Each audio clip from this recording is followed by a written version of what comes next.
Membership fees apply after free trial. Cancel anytime. Can I be real for a second? That goal you have to exercise and eat better, you really can do it. But nobody is going to do it for you. And nobody has to, because you can do it if you have the right tools and a community that cares about helping you get results. And that's us, Beachbody. It's as convenient as your TV or laptop, but you need to decide that you're worth it. Let us help you succeed. Here's how. Go to beachbody.com to claim your free membership and start feeling great.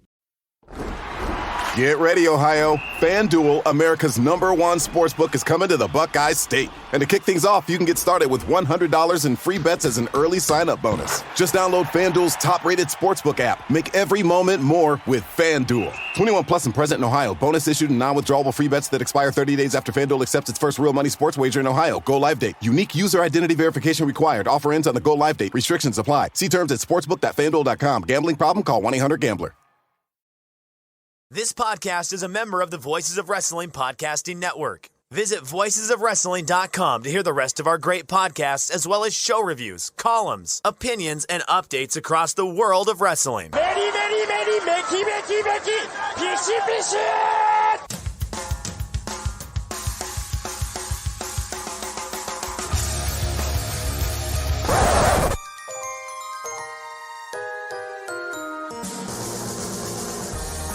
You know, like the Christmas channel on SiriusXM is not on my presets in the car.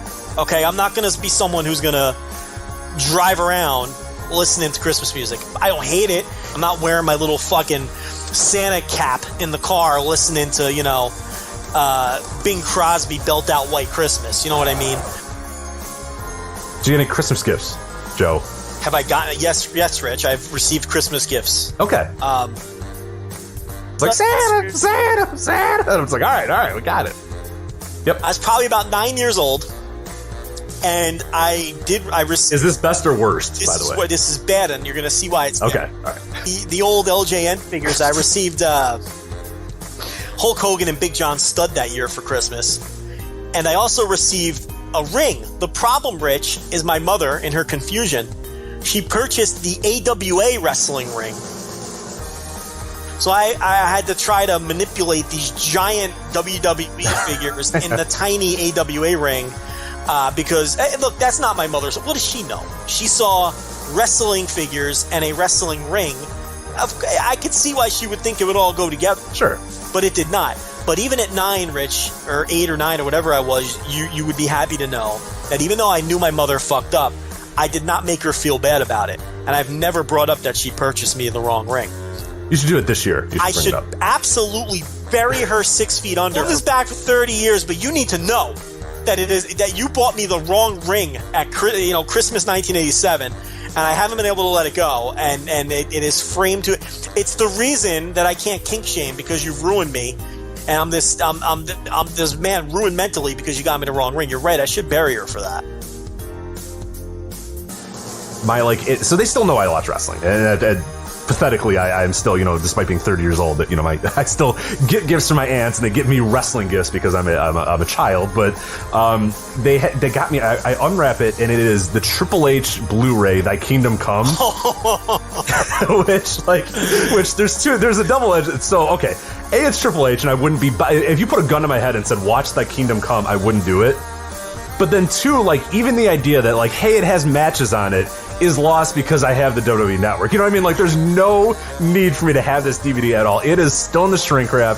It is in a drawer. I am never going to open it. But I was just kind of oh, yeah, great. And they're oh, yeah, I thought you'd really like that. And I was like, yeah, yeah. I didn't have the heart to tell them, I don't want to watch a documentary about Triple H, and I don't need to watch the matches because I can just go on the network and watch them. And I wouldn't be bothered watching Triple H matches on my free time anyway. But thank you anyway.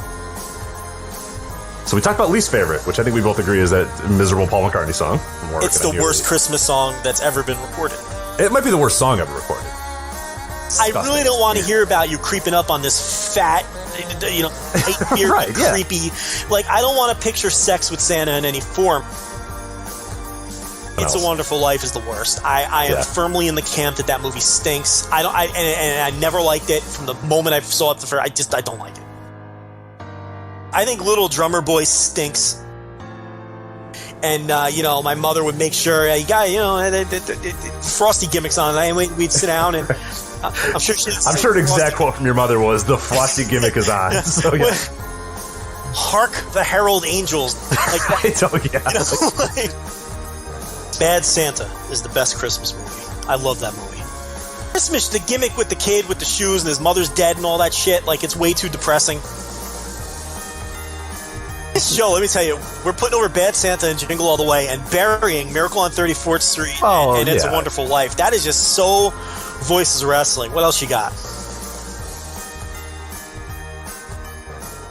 And we are live on the Flagship Christmas Special, Christmas Spectacular. I am Rich. He is Joe. Joe, what's happening? How are you? Cannot hear Joe. Perfect. Are you there, Joe? I can hear Joe now, I think. Joe, hello? Hi. How are you? I'm good. We'll act like that didn't happen. Hi, I'm Rich, and that's Joe. Hey, Joe, how's it going?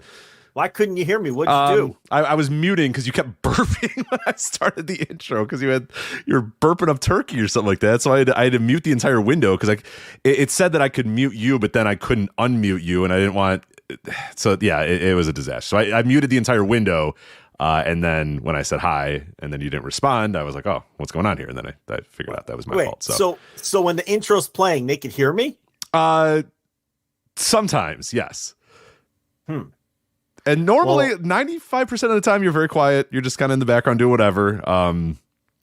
This time you were burping a lot, so that's why I had to put you on mute. Welcome, by the way, if you're a first-time listener.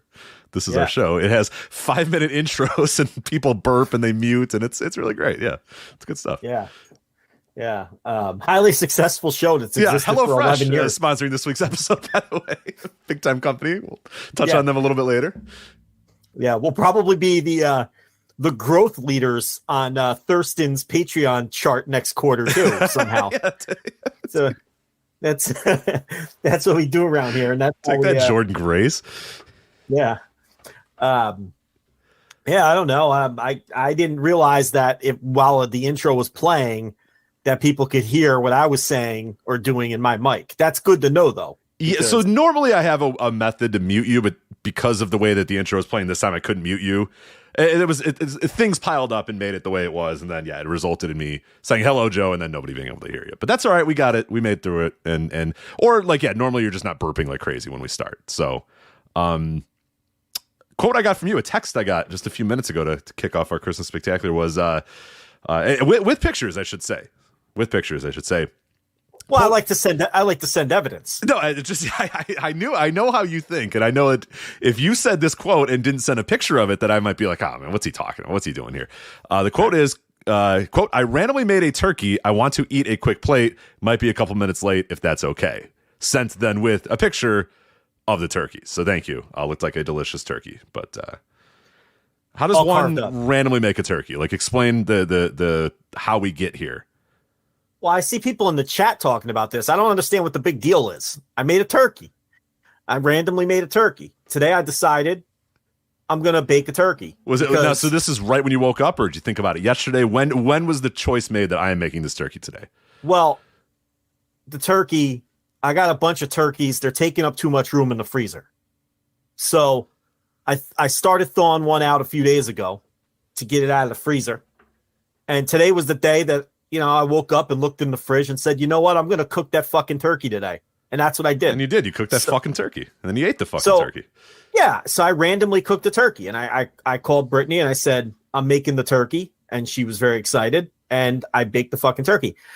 It was right up against it, though, because, it takes a few hours to cook a turkey. So I wasn't sure if it would be done before we had to start this. But it was. I got it all carved up, and then I was like, you know what? I was planning on eating after, but I was like, you know what? No, I'm going to eat this now. I spent all day slaving over the kitchen to make this turkey. I'm going to enjoy it when it's fresh. Right, and we've said this on the show too. Like I'm not a turkey hater. Like some people are like, I got a hot take. I don't like turkey. It's like, all right, everybody's got that same take, but it's never the same. I mean that day of just carved right out of the oven. That's its prime. That is absolutely its prime. It's not the next day sandwich is fine. The next day reheating is okay, but it's never like it is right out of that oven. So no, I don't blame you. And hey, it's our Christmas special, Christmas spectacular. There's got no goddamn wrestling news. There's literally nothing going on in the world of wrestling. We're just gonna fuck around here for 3 hours. So you know what? We can be a little late, and you can eat that damn turkey, the fucking turkey. I'm sorry.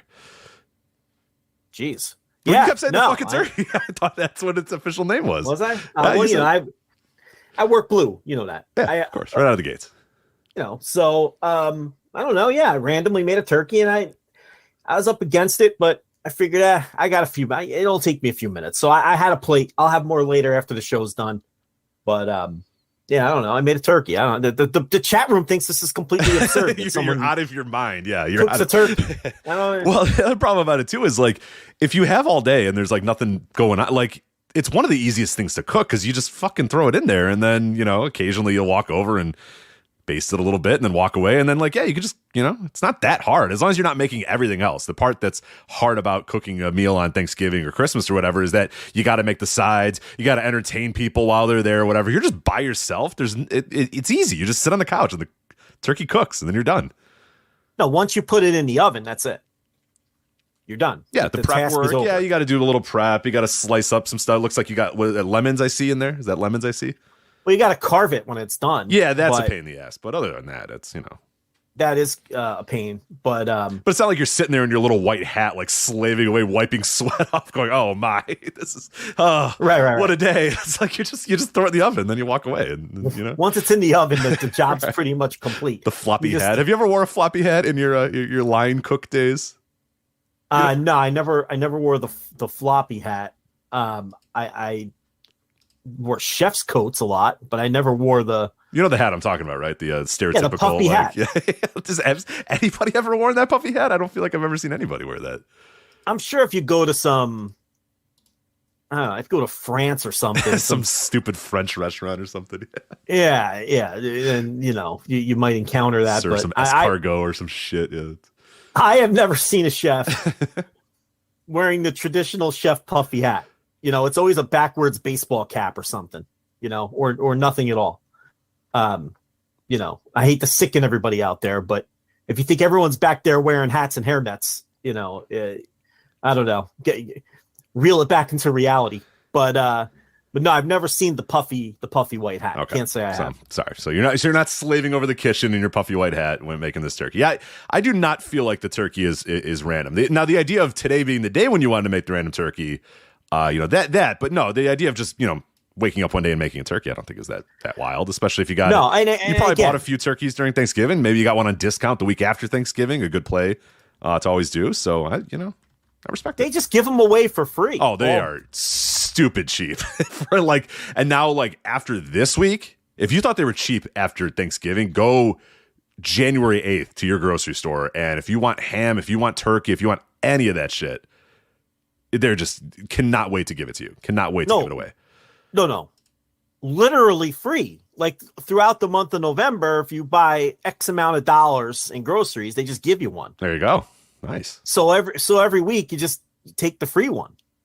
That's how your freezer ends up full of turkeys and you need room and you randomly make one on a Thursday. That's how that happens. So there it is. And no one's making a turkey for any of these Christmas gatherings. So it's not like I'm doubling up on turkey 3 days from now. So I figured this was a good spot to knock off one of the turkeys, and then like in 3-4 months, I'll make another one and, then you use them all. And then why are we even talking about this? We have nothing else to talk about. Who could possibly nothing care? Going on. There's nothing going. The wrestling world has stopped. There is nothing going on. We tried our best to come up with actual. Last year, I looked at what we did on our last year Christmas special, and Corporal Kirshner died that week. So at least we spent an hour of the show talking about Corporal Kirshner. Nobody died as far as I know. I will continue to check and see if anything happens over the course of this episode. But if nobody does die, we have Sasha Banks is in Japan and Bronson Reed is on Raw. And that's the extent of our wrestling that we got this week. There's nothing else we have. So we'll do what we did a little bit last year where we'll do some. I have a mystery topic / game for you. I don't know. Did you make a mystery topic or game for us as well or no? No. No, it's not the season. You know, I had a couple hours notice. I didn't know what the hell we were doing. I found out we were doing mystery topics when I read the post you made on the behind the paywall. See, bad communicator. No, we talked about this earlier in the week, so there I am not taking that for. Speaking of which, okay, we might get another run in here because somebody's been reading her own press clippings. Oh my God! Or walking around all puffy chested around the house now. So TLB knows she got over last week. Oh, because man. I showed her all the comments and I was like, you know, and how everyone loved the burial. So now she's been reading her own press clippings, and I don't know what's going to occur. She's like, yeah. So you know, she's feeling herself now, basically walking around in fur coats and stuff. She's got an entourage. Yeah, that's great. I mean, that's not far off with the fur coat because it's been cold here lately. Right. Okay. So she running around all day in her Ugg boots and her scarf and her and talking about how is your show later today? Is your show? Yes, my show's later today. Oh well, I got a few more things to say, and I'm like, oh great, oh no, fantastic. So now, you know, she gets a monster here. She gets a little taste, right? She gets a little taste of, you know, now she's addicted. She's like the wrestlers who can't retire because they need the crowd pop. The pop, yeah, that pop. Now, she's addicted to the pops. She gets one pop in her life, and now she's addicted to the pop. I don't know what's going on. I was instructed to leave the door unlocked. Oh, so no. I don't know. Maybe I'm getting buried again. Who knows? But she's right. I'll tell you right now, she's enjoying a turkey though. So maybe that's was this a strategic turkey to keep her busy? No, I mean, she'll get sleepy afterwards. You know, she'll be warm in her fur coat and her Ugg. She'll eat her turkey and then she'll just go to sleep. And then just a random turkey. I don't see what the big deal is. It's just what I made for dinner. I'm fine with your turkey, Joe. I have no issue with you making your turkey. Well, in light of Joe not coming up with a mystery topic, which is fine, that's okay, because we have a shit ton of questions. We asked guys, everybody on our Patreon to give us questions. We have Christmas questions, we have wrestling and Christmas questions, and then we have wrestling questions. So I'm going to get to the first ones first, the Christmas questions and the wrestling and Christmas questions, and then do the actual wrestling questions. Because, like, I don't know, I don't know about you, Joe. I'm not that into talking about, like, hey, who do you think should be the main event next year's Full Gear? Like, I don't know. You know, like, I don't really want to talk about wrestling this. Like, there's no wrestling going on, and I haven't watched any wrestling, and I just don't want to think about wrestling this week. So, what I love about this is Rich asked for questions and is now burying the questions. No, they're like 60 of the questions are good, but we have like 90, and you know, some aren't that great. There's some are just like, yeah. Well, we can't get to all the questions. Right. Well, I have them in an order of ones that I want to ask and talk about, and then the ones I don't really want to. Which we always do this. If I don't get to your question, I will reply on Patreon. If we don't get to it here on audio, I'm not going to totally bury your question. I just don't. There's ones that I think will make for good discussions, and ones that I think would just be lame discussions. So, but we'll get that. Well, Rich will do that. I'm not going to answer anything on Patreon, especially your bad questions. So. Joe's not answering any of your dumb questions. I might specifically pop in to tell you your question stinks if it stinks. How about that? So I suppose we should start with the world of wrestling, Joe. Yeah. Huge news this week. Sasha Banks is in the country of Japan. Is she? Yes. Per PW Insider, she is in Japan.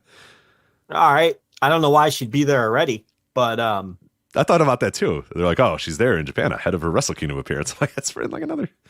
Well, I thought the big news was because last week when we talked about Sasha, we weren't aware because the Observer hadn't dropped yet that Meltzer had reported that WWE made her a 7-figure offer, but for less money than they're paying Lynch and Charlotte. And obviously she didn't take that offer. And that was kind of the big news going around last week in the days following, you know, what we discussed on the show. Regarding that doesn't surprise me at all. Okay. I don't think they've ever valued her as much as Becky Lynch or Charlotte. And we talked about that on this show, that like it's weird that they don't value her that way when they probably should value her that way. But that's been consistent for years, that they obviously saw those two in the pecking order of ahead of Sasha. especially once Becky popped big a couple years ago. She vaulted right ahead of Sasha. I don't know if she was before that, but she certainly has been since. And Charlotte, they've always earmarked as number one. Right, since day one. Since she walked into that PC, she was the number one woman. So Sasha, I think, I'm not surprised by that report at all. Some people were, but I feel like they've always seen Sasha and Bayley one level below the other two. But so it doesn't surprise me. Plus, she walked out on the company twice. So I'm sure that played a fact that was a factor here too. But the thing about it is they did offer her a 7-figure deal. It's not like they offered her crumbs. So, it's not like they don't see any value in her. She would have been one of the highest paid people in the company without a question. But I kind of understand.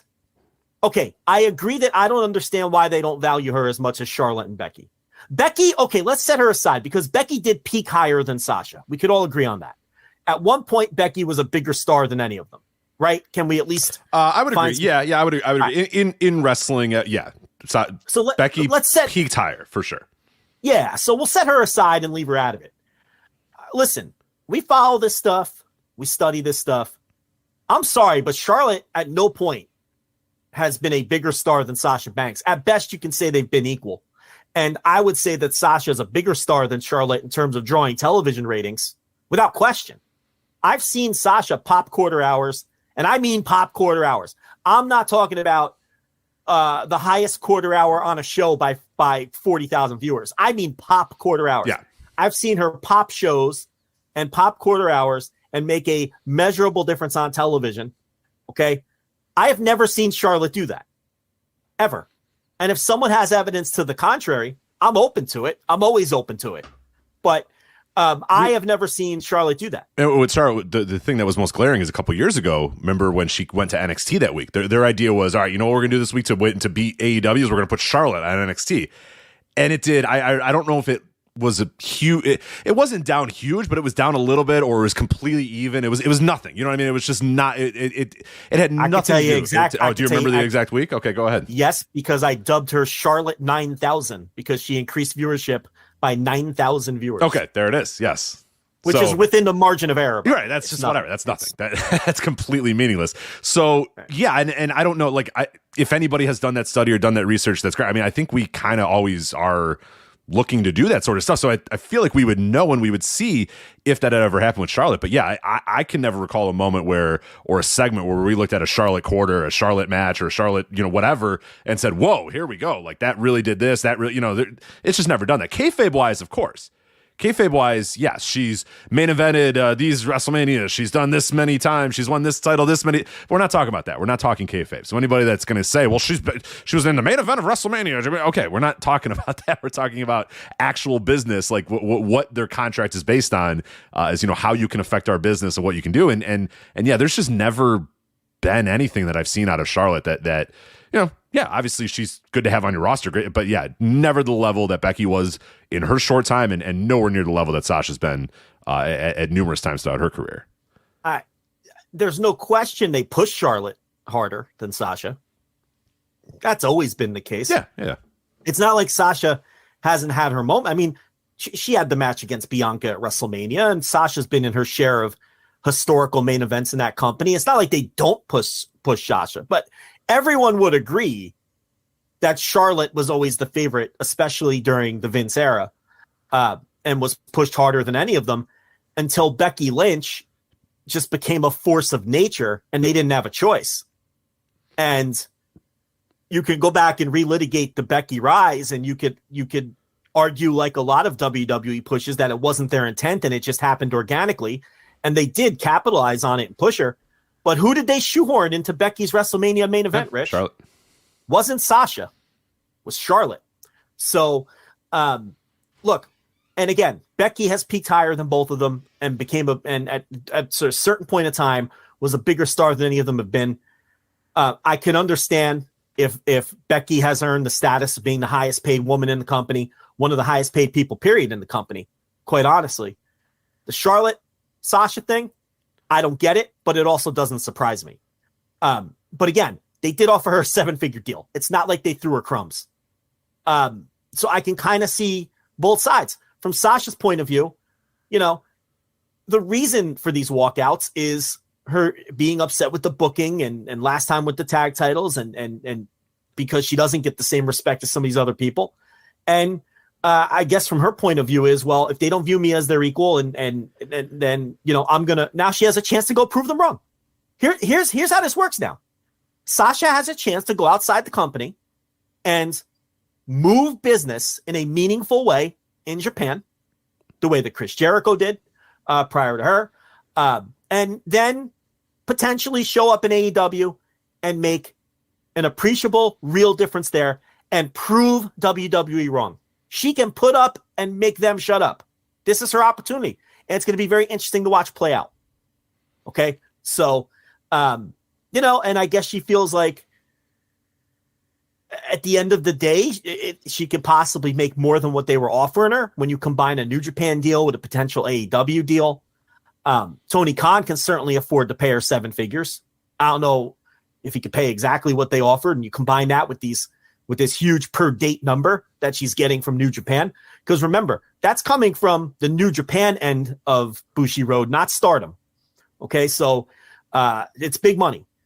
And, so we'll see. But she has a chance to put up or shut up and show how big of a star she is and how big of a star she could be outside of that ecosystem.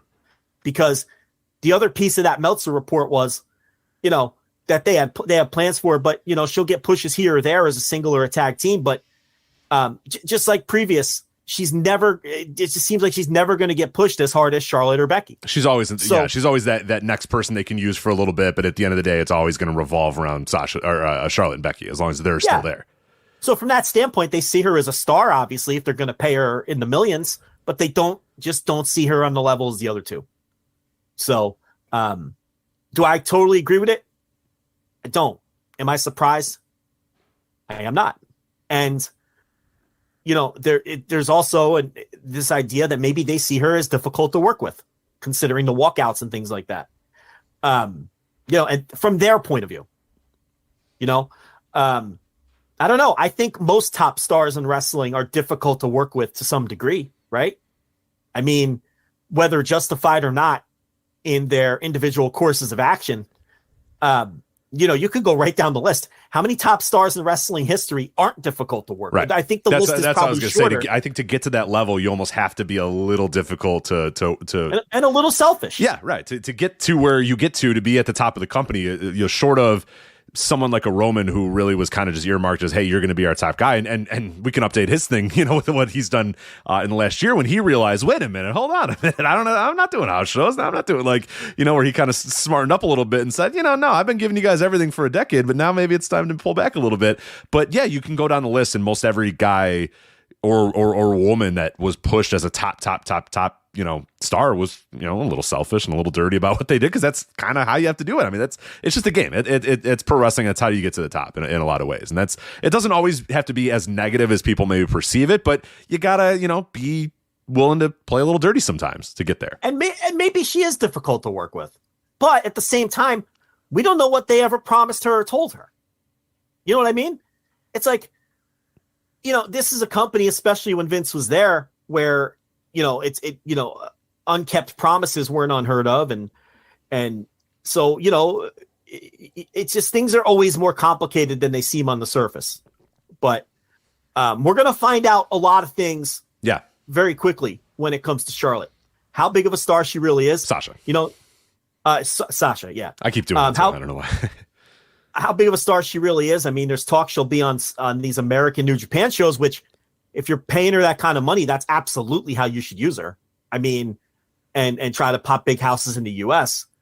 And if those shows are duds, if she doesn't draw, if she shows up in AEW and it's just the same old ratings, she loses a ton of leverage if she ever wanted to go back and talk with WWE. She's the old overused cliche. She's betting on herself. Right. Her value is probably, like, right now, whatever her value is, to especially to WWE. Like, she obviously didn't think it was good enough considering where it was in the pecking order with Charlotte and a Becky or whatever. And like you kind of alluded to a little bit earlier, there's a possibility that she won't make as much doing the Japan thing or doing the AEW thing or whatever.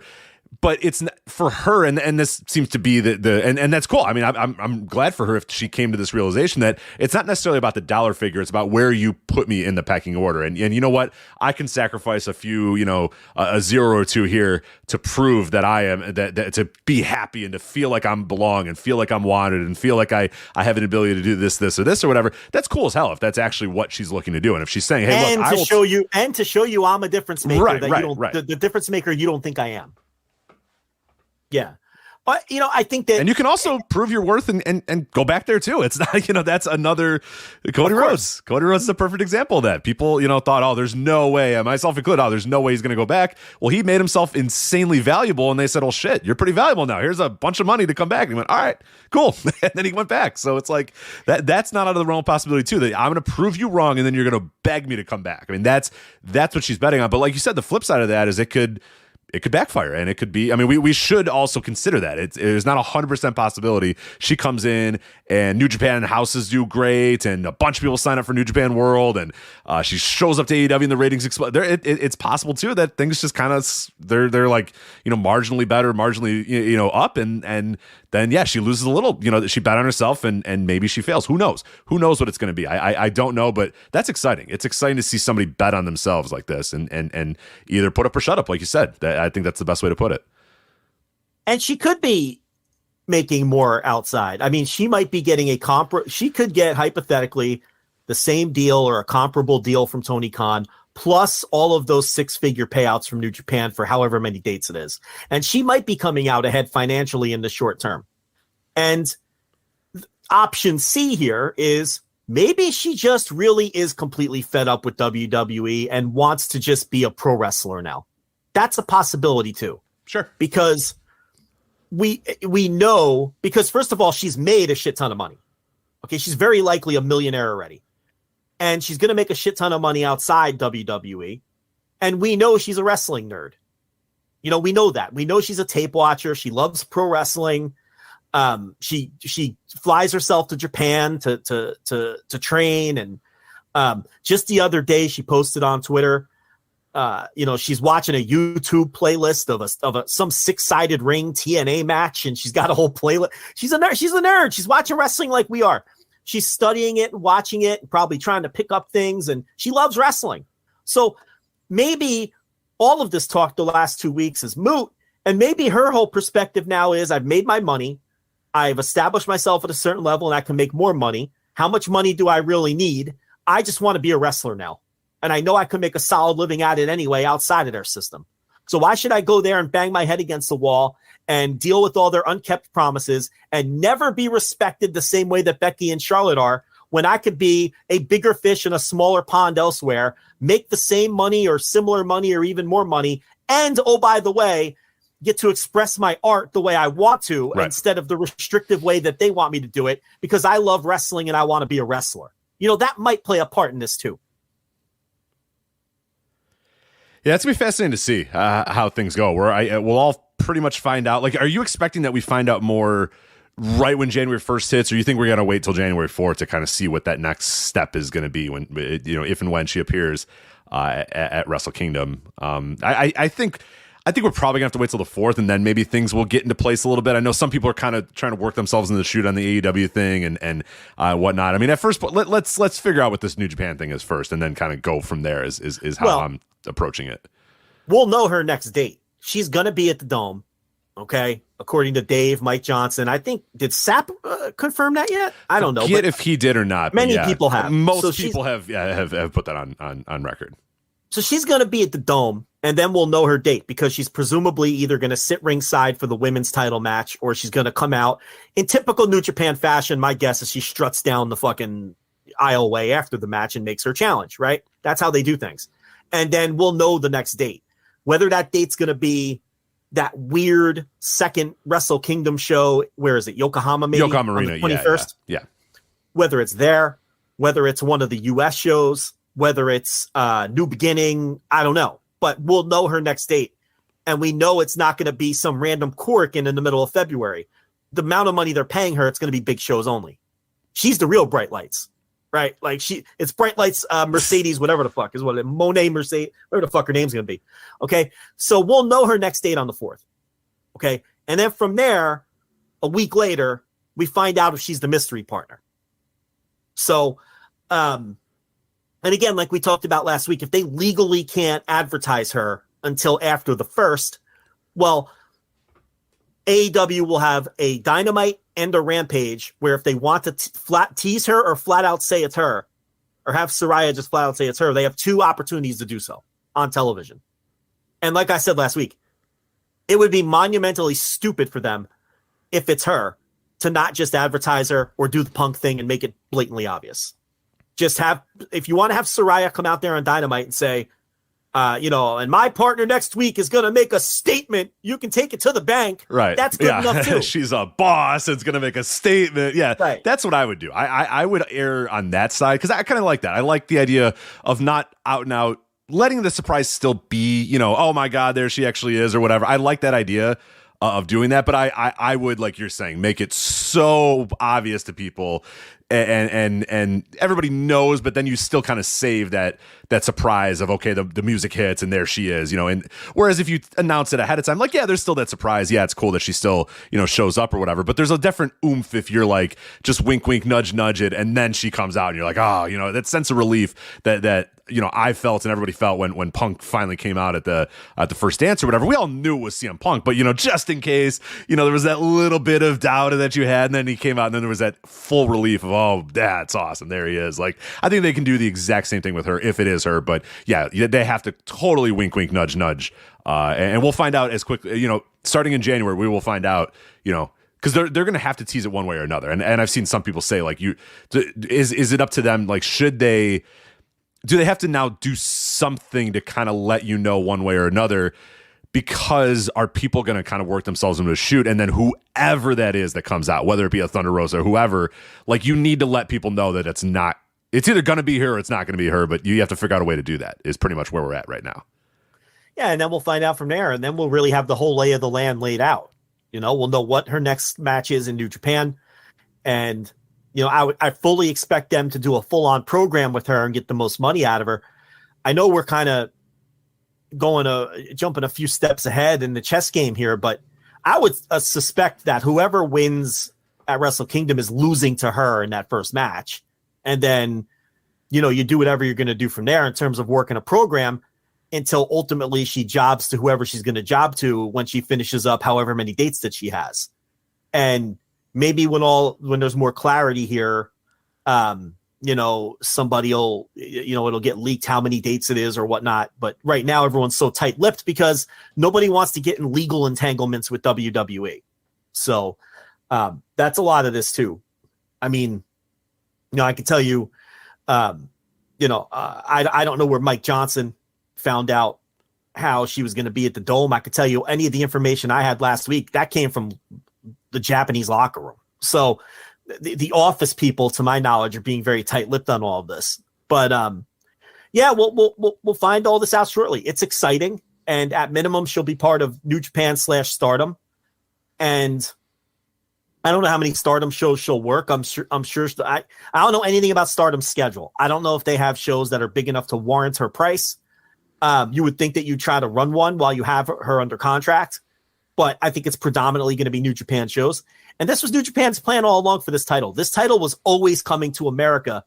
And I told people months and months and months ago when this title was announced that this IWGP Women's title was going to be very much Western based and US based, because they really think that there's a hole in our marketplace for quality women's wrestling that they can exploit. That's their idea here. And when they had an opportunity to get Sasha Banks, Kadani made the call and said, you know what, fuck it. Let's pay her whatever she wants, because even if it's a law, I guess his train of thought is even if this is a loss leader, it'll help get this off the ground. We want that awareness. We want people signing up to our services. We want people aware of us. We want people that know that come to our shows to check it out for the first time. We want people to spread the word, whatever it is. And I think that's a great, if that is his goal, I think that's a great goal. I think the type of person that you eat money on is somebody like a Sasha, because that is going to give you eyeballs that very few people can get eyeballs for, in my mind, or just this entire thing. Like, this entire thing is probably worth the risk to say, hey, let's let's try this out and see what happens, in terms of doing a lot of the IWGP women's stuff in America. Because I think they're absolutely right that there is a hole for women's wrestling in this country. And, as somebody, who runs a website, I could tell you that, Joshi stuff is getting, is it as popular as some people want it to be? It's not, but it's growing. You can definitely see in terms of reviews and previews that we do and podcasts we have that it's bubbling up. It's getting there. Is there still more people that can probably find out about it soon? Yeah, maybe. And that's what he's betting, is that there's a lot of people out there that are hungry for, alternative women's wrestling in this country. And he's going to provide that in the best way possible. And I think it's a smart move. And it's not, it's not unlike what they did with the Chris Jericho. Like you said, they're following a lot of the same template with Chris Jericho. Like you and I, and a lot of people that listen to the show were well aware of New Japan Pro Wrestling and watching it well before Chris Jericho arrived. But we were, kind of there was a lot of people that was their entry point. Whether they stuck around or whether they're still watching today, who knows? But clear business differences pre-Jericho and post-Jericho. That's what he did for that company in America, has made people aware of it. And then you take it to the next level with Cody and you do even a little bit more with the Bucks, and you kind of parlay all that stuff that they then did the years after Kenny, being involved in that same stuff too. But Jericho is really the fuse that lit that, and just, we talked about it at the time. You look at the numbers, the New Japan World subscribers and views and all that. So it blew up in the West like it had never blown up in the West before, and it stayed that way for a couple of years. So they're emulating that. They're trying to do the exact same thing, saying, hey, there's a market here for people that are going to want to watch this type of wrestling, and she's the person to put front and center in this. And I don't disagree. I don't think this is something anyone has talked about yet. I know that we haven't, but all this talk that nobody can advertise her until the turn of the calendar. Do you think New Japan does a 3-day build and flat out announces her on the 1st? So that people subscribe to World, and you know what I mean? They should, right? If they can do that. Should, yeah. And that might be, you were kind of joking about it a little bit earlier, like what's she doing in Japan already? They might be saying, hey, fuck it. Let's get all your pictures ready. Let's get your videos ready. Let's get your promos ready. And then, January 1st, bam, we hit on, and then boom, it's a full on assault. It's a full on assault of advertising. That's smart. If that's the date, if 12/01 January 1st is the date that you can do whatever, then sure. Yeah. Why not? Blast out some tweets, have a whole video shot, like you're saying, where she announces her intentions to show up at the, it could be 30 seconds. Hi, I'm whatever name she's going to use, and I am going to be at Wrestle Kingdom. And if you want to find out what I'm doing at Wrestle Kingdom, you need to subscribe to New Japan. Yeah, and you know what I mean? Like they absolutely should do that. Oh, absolutely. And and along those same lines, it's funny because Jericho, of course, had the famous match with Omega, but now they're using Omega in the same way with Will Ospreay. The Kenny Omega Will Ospreay match feels like the main event to the West, just like Jericho Omega did many years ago, where the real main event of the show is in Japan is Okada and Jay White. It's so they have Sasha Banks and Kenny Omega this year to kind of pump some life back into that company, particularly in the West, where they have absolutely lost some steam. And a lot of that was the emergence of AEW, because I think for a lot of fans, AEW replaced New Japan as their WWE alternative. Of course. Yeah. There's no question about it. And then the pandemic, of course. And the pandemic really did a number on them. They were still doing some decent houses in America, and the pandemic just completely derailed everything. And now, even in Japan, they've lost a ton of momentum. And, getting Sasha Banks and Kenny Omega to work this show, I think they are, no pun intended, banking on that, maybe, reinvigorating and putting some life back into, from a Western standpoint, because remember, those New Japan subs were really driven a lot via the West, because the West was earlier to adapt to streaming services and over-the-top devices and things like that. And Japan has lagged behind, especially at the time they rolled out New Japan World. So when Jericho came, a gigantic percentage of the New Japan World subs were coming from the West, just because we just adapted sooner to that stuff than they did in Japan. So, and again, this women's title, the focus is America, America, America. Yeah. So someone in the chat room said it wasn't just any TNA match. When she was watching, Rich, was King of the Mountain 2005. Oh, okay. This is a nerd. She's a wrestler. Gotta remember what King of the Mountain 2005 was. I probably watched it not that long ago. Let's see. I've been doing a lot of TNA looking. Let's see. King of the Mountain 2005. Not the Kate Bush. Man, Kate Bush came out with a record called King of the Mountain in 2005. And if you look that up, fortunately, TNA's King of the Mountain 2005 does not come up. Okay. Yeah, that's big nerd stuff if that's what she's doing. Good for her. Did you? I don't know if you saw the tweet, but it was funny because she took a picture of her laptop and you could see the match. And then very wisely, Rich, she obscured and covered the recommended videos on the right. Very smart move. Oh, okay. Because people would have dissected the fuck out of that. Yeah. There's no winning in that situation. No matter what was over there, people are going to read into that and dissect it. And I'm sure she was also very careful about what windows were open across the top. Got to watch your tabs. You always got to watch the tabs. Yeah. Watching the tabs and what apps she had running on the bottom. I'm sure she was super careful about every single one of those What details. A stupid world. Isn't God it a stupid, sick world that we're in? Isn't it? Where you have to do that? I hate this. I hate it here. Yeah. I hate it here, Joe. It sucks. You know? Just because if one of those recommended videos was something slightly controversial, it would have been like, you know what I mean? So she knows she has to obscure that shit. So the King of the Mountain 2005 is absolutely sick. Just an absolute disgusting world we live in. Raven, AJ Styles, Abyss, Monty Brown, and Sean Waltman. There we go. All right. She's into it. Watching her Monty Brown tapes. I like it. Yeah, well, pounds period. Yeah, I was going to say she's going to bring up the pounds. I hope so. Incredible. Maybe. Yeah. Right the wrong. Maybe she's going to pounce Jeff Jarrett and right the wrong from many, many years ago. So maybe gets an they AEW.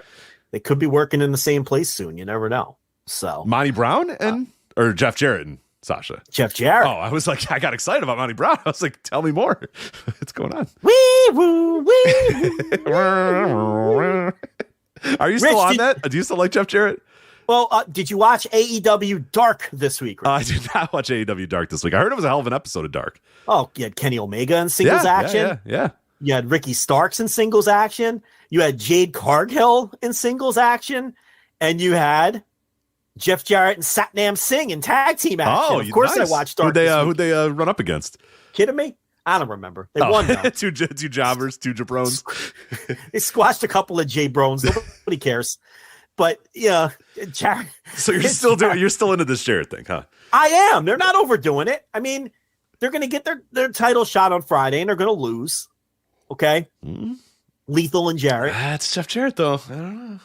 Did they tape it already? I don't know. No, I don't know. I'm just saying. I lived a lot of TNA history where it was like, oh yeah, well it'll be this guy and Jeff Jarrett, and then Jarrett will lose, and this guy will win. I'll tell you what. I'm not opposed to a world championship tag team run. That's what I'm saying. Yeah, a short one. I'm not opposed to it.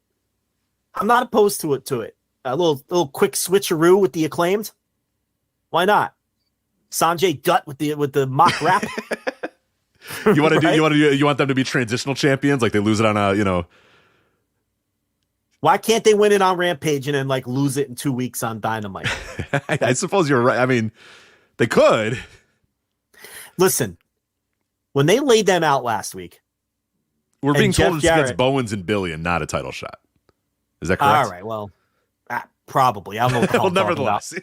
So yeah, then they should definitely win. Then they're gonna win. I mean, how can Daddy Ass is taking a guitar shot like it's 1999, baby. Yeah, for sure. Yeah.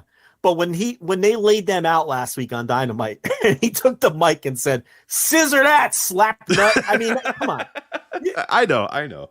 Come on, it's good stuff, and he's not working top of the card. Jeez, it's just scary. It's scary. I get it. I get why people have that trepidation. I have a little bit of it too. It's just scary to see Jeff Jarrett somewhere, but we'll see. It's scary because he's been so good. I mean. Yeah, this guy's been great. He's been great since the he's Flair in that thing. room, and I think Tony's stronger-willed, but that he's in that room. You know what I mean? Jarrett's sitting there sipping some scotch or whatever, being like, "Hi, Tony." Just working him like it's not going to happen overnight, but just little by little, break him down, and then because Jarrett's a worker, man, he's been in the business since he was an infant. So I get worried. I get a little bit worried that he has Like Hothead says in the no chat room, TNA PTSD. I just have too many King of the Mountain matches ending with the wee woo that I just get a little scared. TNA PTSD is 19 white guys with beards that all look and work the same to me. It's not Jeff Jarrett. Like, remember the era with Bram and Bobby Roode and all these guys that all had beards and they all dressed and looked the same. They all had the same body and they all worked the same. Like, when I think of like awful TNA, like I think of that. You think of Crimson and those guys. Yeah, that whole time period and just that's the awful TNA I think about. Look, those Jarrett walking brawls were brutal. We all know that, but that was like almost 20 years ago now. I think I don't know. I'm done defending the Jeff Jarrett AEW. There's like what you like. You know what? Like what you like. Enjoyable for what it is all I'm saying. Okay, it has not worn out its welcome with me. I find him very entertaining in the short doses that he's on the show, and he's playing it like he's a psychopath.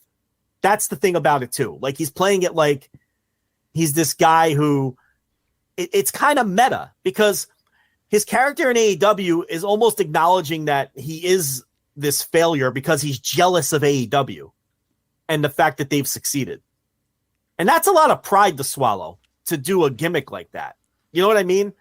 To be like, this sort of bitter, jealous guy who, is annoyed at AEW because they did what he couldn't for all those years. So I don't know.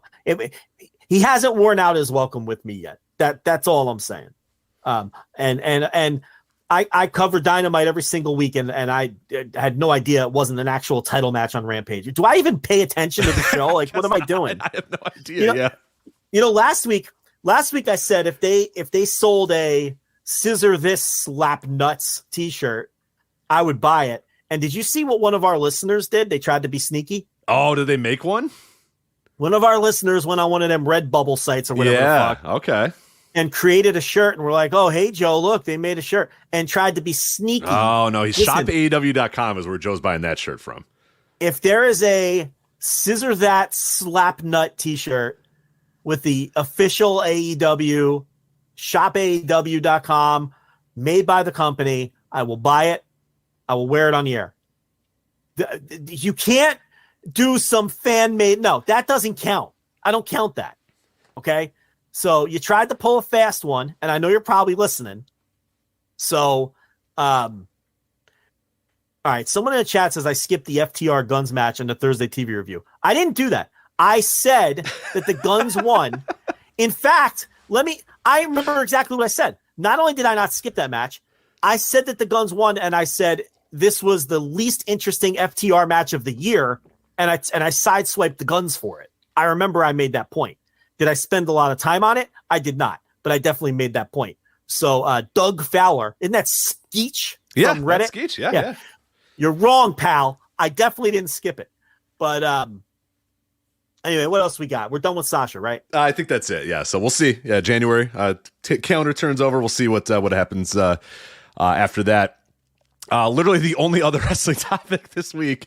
Bronson Reed, the former Jonah, appeared back on Raw. That Infinity Stone, they're running out of stones. I don't know how many stones there are, but I'm sure he's got too many stones at this point, and you got to add stones to the Infinity Stone. But there we go. We got Bronson Reed back on Raw as Miz's lackey. Yes, the Miz now has a heater. Thank God. Someone had a great tweet. I don't remember who it was. I'm sure the room will remind us and we can proper credit. They had Triple H wearing the gloves, right? With all the stupid heads on them. Right, Tegan Knox's head and stuff all over it. It's getting so absurd. I love it. It's so good. Somebody said, if you snap, Raw does a 0.37. That's a great tweet. I'm sorry. That's a great tweet. That's a fantastic tweet. I don't know whose tweet that was, but it was phenomenal. If you snap, Top Dollar trips over the top rope and lands on his head. That's what happens if you snap. Man.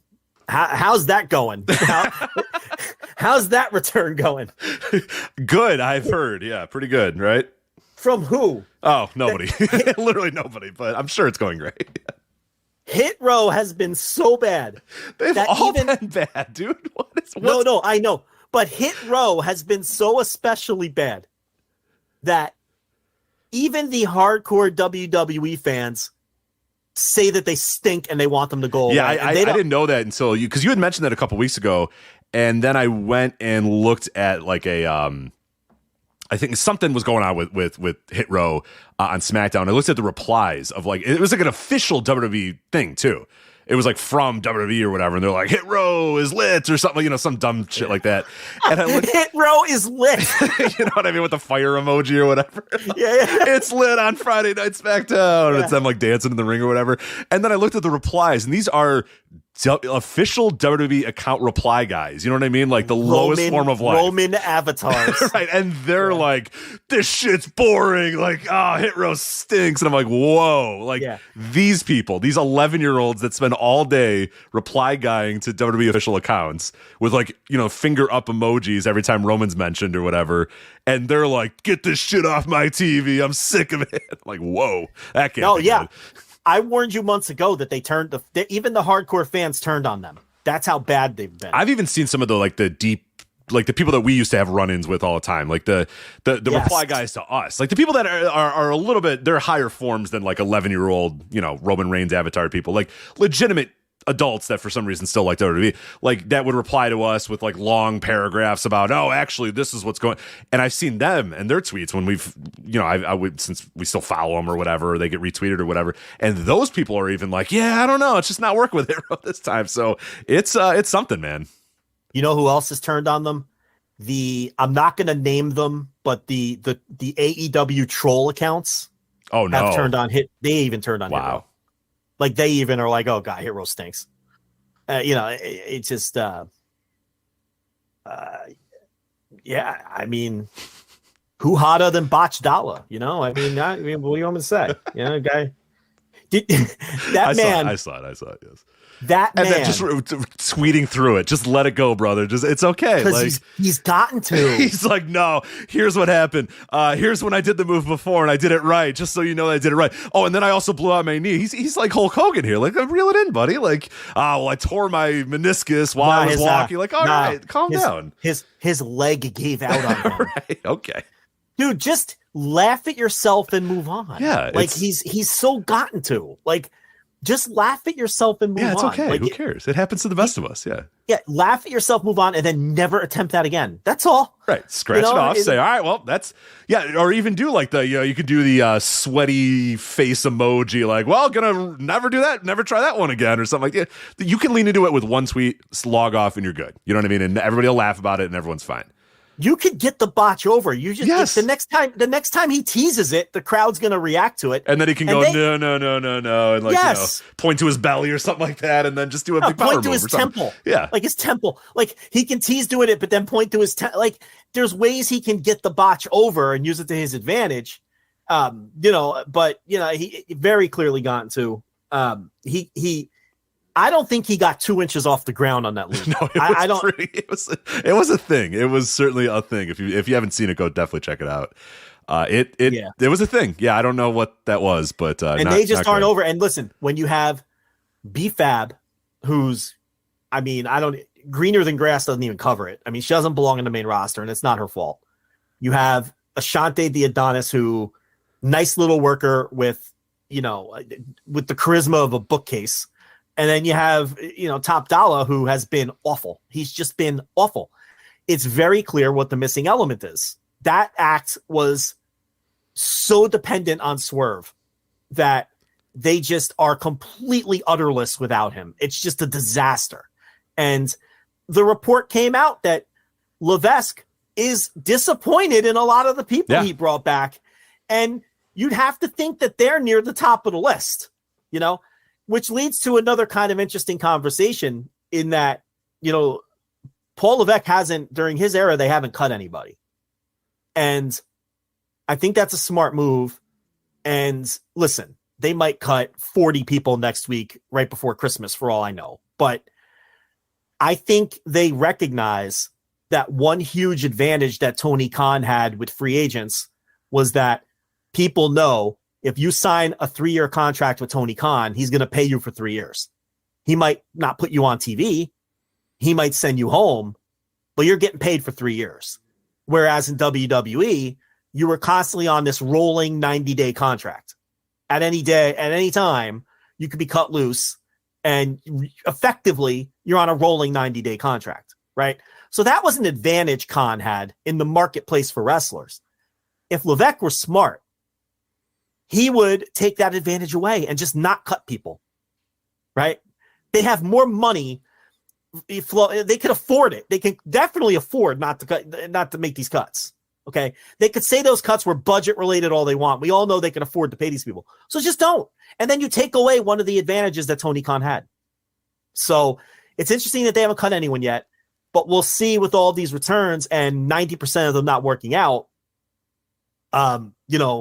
A lot of them would be, we'd be doing a guillotine clock on these people if Vince was still around. Oh my God. Yeah. He would have cut bait on half these people already.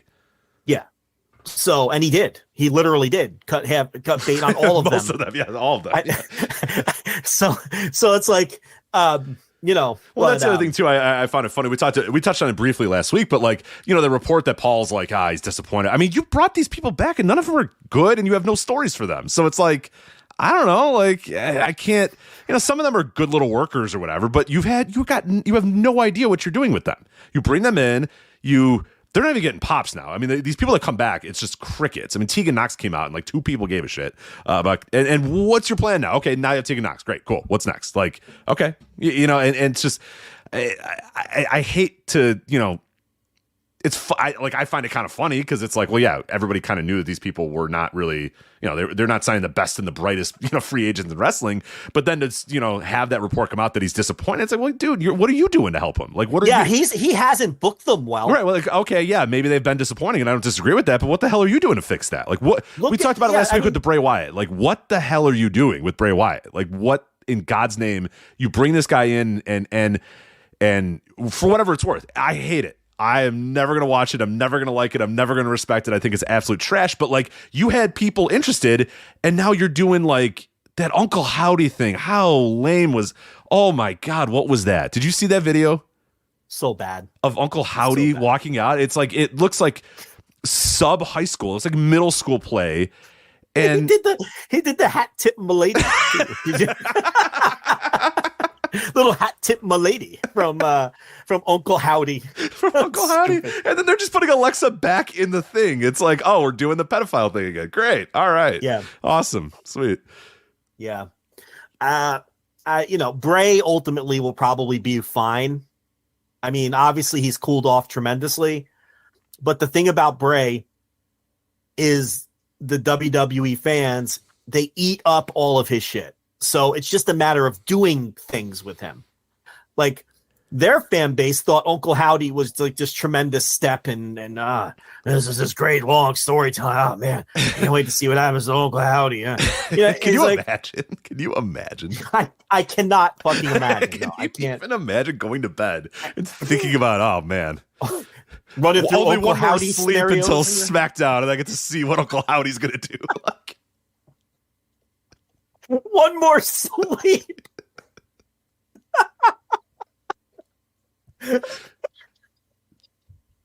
Thinking about the scenarios, right? Yeah. Maybe it's Bo Dallas. Right. Tossing and turning at night. Oh, yeah. Too excited to go to sleep. I'd hate to be LA Knight. Right. He's done for. It's awful. But ultimately, I think he'll be fine because they eat that shit up. Right. I agree. But the others, I mean, it's your tertiary people, your Tegan Knoxes. That's all right, you bring Tegan Knox back, and now she's already getting jumped from behind and getting beaten up, and it's all right, what are we doing? What is this? The Damage Control. We said that too. That's another one where Dakota. Where's Dakota Kai now? I mean, the thing about Damage Control is he tried to push them, and it didn't take, and a lot of that was the same old bullshit 50-50 stuff with the Bianca group in that endless fucking feud that they had, and it just Damage Control is just a bust. I mean, they would put them in drawing positions on Raw and it would always bomb, and Dakota Kai is the pin eater in the group, so that he at least put booking muscle behind, I guess you could say, and it just didn't take. But Go look at like Johnny Gargano's cage match and tell me that he has been booked well in any way, shape, or form. I mean, he doesn't have a chance to get over because he's on the booking fucking hamster wheel, on the 50-50 old school Vince McMahon hamster wheel. Yeah, Braun Strowman is another guy that people have mentioned that it's like, oh yeah, Braun Strowman's back. And it's like, yeah, what's he doing? He's doing nothing. It's yeah. And Braun's another one. And obviously we, Hit Row just hasn't performed. I mean, you can put it on Levesque for bringing them back because we all knew that they stunk, and the act was dead without Swerve, but they haven't performed and haven't gotten over at all. And they're not over in any of the buildings, but you go right down the line and it's just, you're right. He hasn't booked any of these people particularly well.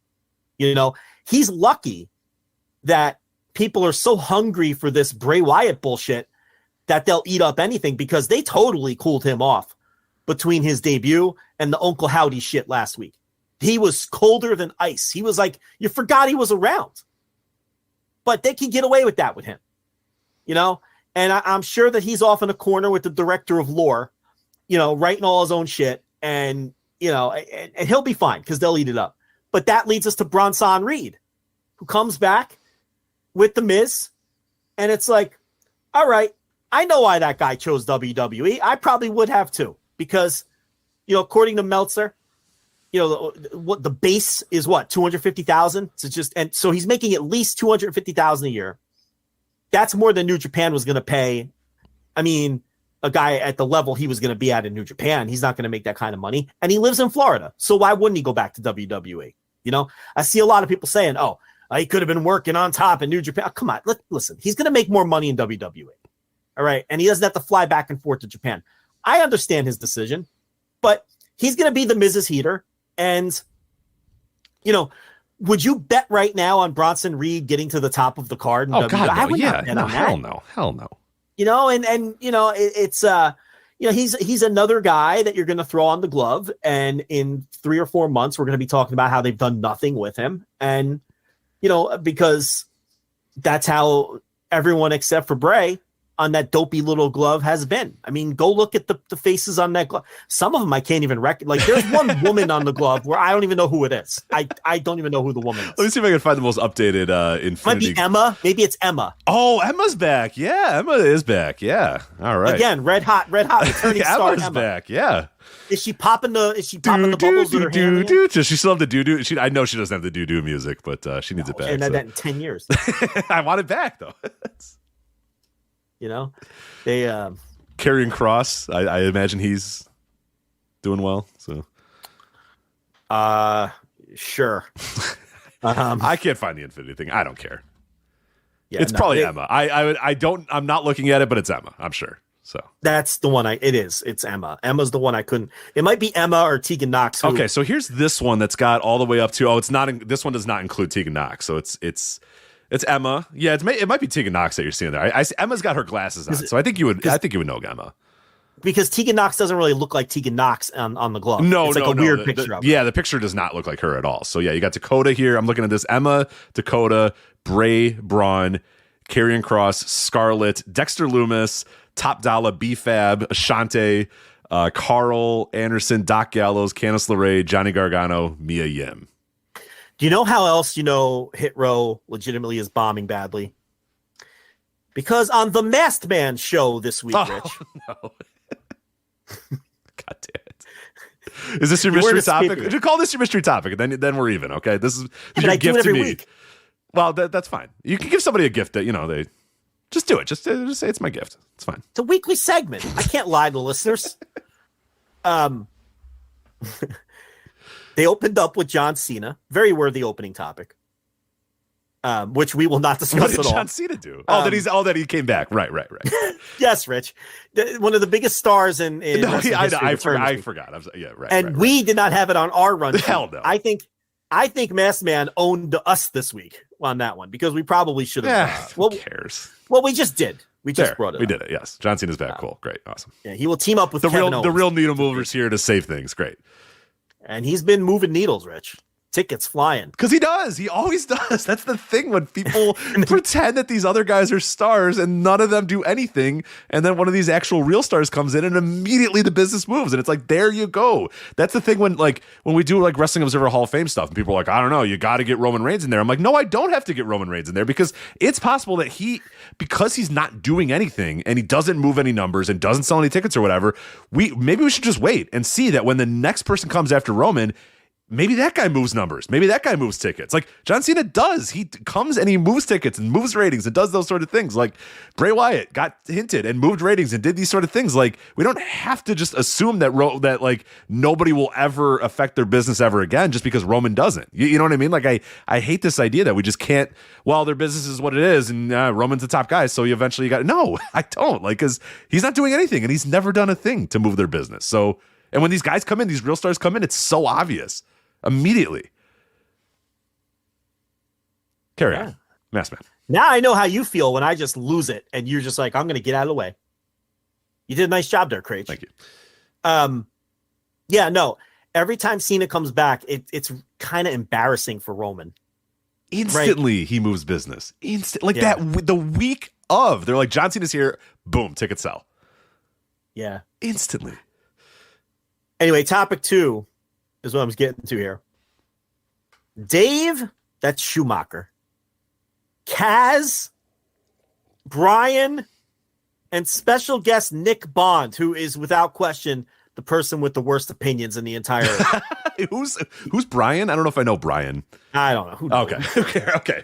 Nick Bond. Okay.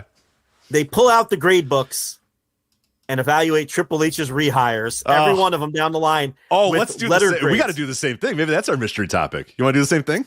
So they gave them letter grades for their returns, and they're like giving everyone B pluses. Like, oh, Karrion Kross B plus. He's been phenomenal. Like just ridiculous grades for these people. You know, like, oh, Johnny Gargano, that's an A minus. Like, just completely lost. You know, they just view wrestling through a completely different lens. But even they gave Hit Row D's. Oh, no. Like, wow. even these people yeah.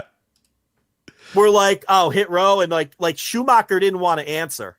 Like, he didn't want to say anything, you know? And then someone else was like, I got to give him a D. It's just not working, you know? And then they buried them softly, brother. That's probably the best way to put it, because they don't bury anybody. You know what I mean? Good. They're not going to. Even, that's what I mean. Hit Row is just a complete failure. Like, nobody thinks they've done well.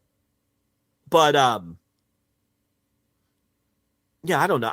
I don't think it'd be a good segment if we did it, because I'm looking at this list and I just want to give a lot F's of D's, everybody. a lot of D's, a lot of F's for me. Like, what do you want me to do with Sarah Logan? Yeah, What do you want me to do? My God, Sarah Logan came back. Maybe that's what I didn't recognize. No, because remember then Sarah Logan, like there was the 20-minute like freak out over the Max the Impaler, you know, stealing the gimmick thing, and that happened for which she absolutely did. She did. I mean, I'm not. Sarah Logan 100% stole Max the Impaler's look, 100%. But yeah, it was so funny that everybody got upset about it for maybe 2 hours and then just moved on with their lives. And then I haven't heard of it since. So they brought Sarah Logan back. Are you kidding? What? You forgot she was there, didn't you? You could have given me 2 hours. We could have done the rest of the show with guess who they brought back, or hey, is this person back or not? And when you got to Sarah, I would have never in a million. They brought Sarah Logan back. Yeah. What? Yeah, they did. That's why? Right. You know, it came out too. Somebody who knows Max, they said Logan even went to the same stylist. No, that's dirty. Now that's a tweet. That's just a tweet I read. Okay, but it was from another wrestler. I forget which one. That is, it was so blatant. Like, you can't be more blatant than that. That's dirty. Very dirty. This is not like when I don't want to blame. I don't want to say it's the wrong person. It was either I don't think it was Tasha Steelz. It may have been Kiera Hogan. Somebody claimed that Sasha stole their blue hair or something. Remember? Yeah, I think that was Kiera Hogan. That was Kiera Hogan that said that. But like, that's so like anyone could have blue randomly. Like, a lot of people have blue hair. It's like an in right now. You know what I mean? Like But this thing, The hair, the face, the paint, it was 100%. blatant. Okay, there you go. In the room, it was Heidi Howitzer that said the stylist thing, and it's definitely legit, according to Doug Fowler chiming in again. Doug, listen, you got to apologize, man. I 100% covered that guns versus FTR match. He did say, okay, I'm sorry, I must have missed it earlier. But okay, I'm not always in the room, so I didn't see. I will do is the next time I see Doug in person, I will demand that he apologize to me on your behalf or whatever to figure it out. So, but not really. Yes. Okay. All right. Anyway, very helpful there. So there you go. Isn't that crazy? Went to the same fucking stylist. That's dirty. Because initially I was like, I get it. But then, like, little by little, I saw people, tweet stuff out. And then I took a better look at the gear. Because at first I was like, all right, yeah, you're like, you're Viking women or whatever. Okay, whatever. Like whatever that look is you're going for, which is what the Sarah Logan look was for. And Max kind of had a similar-ish, type of, look about it. But then when I, like, really dug in, I was like, oh, the hair is exactly the same. Like, the face paint is like to the line exactly the same. And then, dude, it's on the nose. It's like exactly like I was like, oh, well, whatever. She, half of her face is, I was like, oh no, it's like literally exactly the same look. So yeah, that's gotta suck. But I mean, to be fair, it's freaking, it's Sarah Logan and nobody will care ever again. So yeah, you forgot she was there. Million years I would have never. They brought Sarah Logan back. What are you doing? Let me tell you something. If she didn't blatantly rip off someone else's nobody would have known. I would never know. I would never know. You wouldn't have known she was there at all. That's the only reason you knew she was there. On the Cheap Heat Friday show, Rich. What's the one that went away? Macmania. Macmania went away, right? Okay, but Cheap Heat's still going. Okay, go on. Yeah. Dopey Pete and Stack Guy Greg. Here were their topics. I can't pause any. I can't mute anymore. I can turn away from this mic, but I cannot mute it. Topic number 1. How much valuable time we waste resetting our passwords. I have to tell you, I went through this recently. So I feel their pain. I'm with those guys for sure. Yeah, that sounds like something we'd open a show with. Absolutely. Yeah. I got to respect it. Got to do the Uncle Howdy, tip the cap to them for sure. Absolutely. Dopey Pete nailed a good opening banter there. Topic 2. Mandy Rose's surprising release from WWE, the lack of an official statement and what that means, and Roxanne Perez's potential. That seems like a reasonable topic. Yeah, right, that's kind of not far from what we did last week. So that's fair. But but if you listen to the segment, one of the only good tweets when Twitter eventually goes away, which I was promised it was going away a month ago, and still fucking here. But when it goes away, I will miss that. That is one of the only ones I will miss. Is the Stephen A. Smith Skip Bayless tweet. I'm sensitive to the Holocaust. Nodding along, but. One of the only, there's like 8 good tweets, and that's one of them. So good. That needs to be preserved in the museum, but the rest of it can just go away for sure. That and the Stephen A. Smith Crab Rangoon one, yes, which we reference, I think, on an almost weekly basis. I don't know if everybody knows that we do that, but we absolutely do. But go ahead, yes. Crab Rangoon, things of that nature. Ever since that tweet, I order crab rangoon all the time now. It's become like one of my favorite things to order at Chinese restaurants. So every time, so good. Even if I know it's a Chinese restaurant that has the cheap frozen ones, so who cares? I still order. Best. They're the best. Oh God, I want them right now. I still order. It comes with that sweet and sour. Yeah, hell yeah, it does. Hell yeah, it does. And what's good is so do you bite and then here? How do you go about? I was gonna just tell you. Okay, go ahead. Go for it. Them cheap frozen ones, it's like all of the rangoon filling is on the bottom in a pouch, right? Yes. And then you have like the butterfly shaped deep fried dough that's like pinched together, holding it together, which has no filling in it. So what I do is I eat from the bottom first, and I eat the pouch with the rangoon in it and enjoy the rangoon goodness. Nature, yeah. Then I dip the butterfly part, because that's gross otherwise. It's just fried fucking dough, dumpling dough or whatever. I dip that in the sweet and sour gimmick, and then I eat it. That's how I eat the crab rangoon. That's interesting. I like that. So the places that I go to, most of them don't have the one that you're talking about. They have like an actual folded one. It's probably just like a better quality, higher quality. Yeah, and that one's got like, it's like triangle shaped or whatever. They come in, they're like little ninja stars or whatever. Yes. So what I do then is I bite a corner off, because that corner is just garbage, and sometimes I don't even eat that corner. I just get rid of it because it's just dough. I don't need it. Yeah, toss it, put it off the side. Usually get it to the dogs.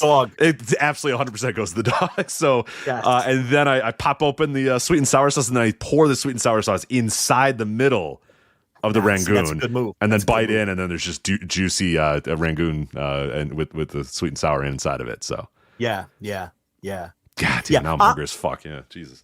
I'm convinced that the cheap frozen rangoon doesn't even have any crab in it. It's just it's just cream cheese. Like it's just that cream cheese or whatever. Like there's no crab in there. I mean, there's not crab in any of it. It's all just imitation crab, I imagine, right? Oh yeah. No doubt about it. It's definitely imitation crab. But I'm saying you're not even getting that. No, the cheap ones are you're just eating sour or cream cheese. Right. And you only get 4 of them, and they're charging like $7.99 for it's it a anyway. Racket, but I fall for it every time. But you order it every time. Like you just have to get it. So what was next here? Oh, so but Rich. right. This was their assessment, if you listen. Dopey Pete and Stat Guy Greg opined that perhaps her release was a work and she's gonna show up on Raw. Oh, okay. All right. So what to what benefit? To what end? Well, like what? Why would that matter? Like all of a sudden, I don't know. The very iconic Mandy Rose music is going to play, and everyone's going to go, "Oh, it's Mandy Rose! She's back!" If Mandy Rose's music hit on what's Raw, Mandy Rose's music? First off, I don't know. Yeah, don't know either. But go on. If I heard it, would I know? I would know it's WWE music, and I might not know that it's hers. It's probably just dirt. You know what I mean? Like, it's some terrible. It doesn't matter. Yeah. Is this some kind of sexy song for the fucking? Sure. Yeah, with Toxic Attraction. I don't know. Who had the sexy saxophone? Oksana. Remember? Oksana. Oh, I remember Oksana, of course. She had the sexy sax. Remember the sexy sax music for Oksana? Oksana. It's like right, like the sexy saxophone. Like you picture the guy fucking fiddling it. So next topic was MJF's win over Ricky Starks and the guy's idea for how AEW can use Bryan Danielson and MJF to build each other up. Those were their 3 topics for the show. Keep in mind that Dopey Pete, I believe, is friends with MJF. So that's why they always talk about MJF. And MJF puts the show over on Twitter.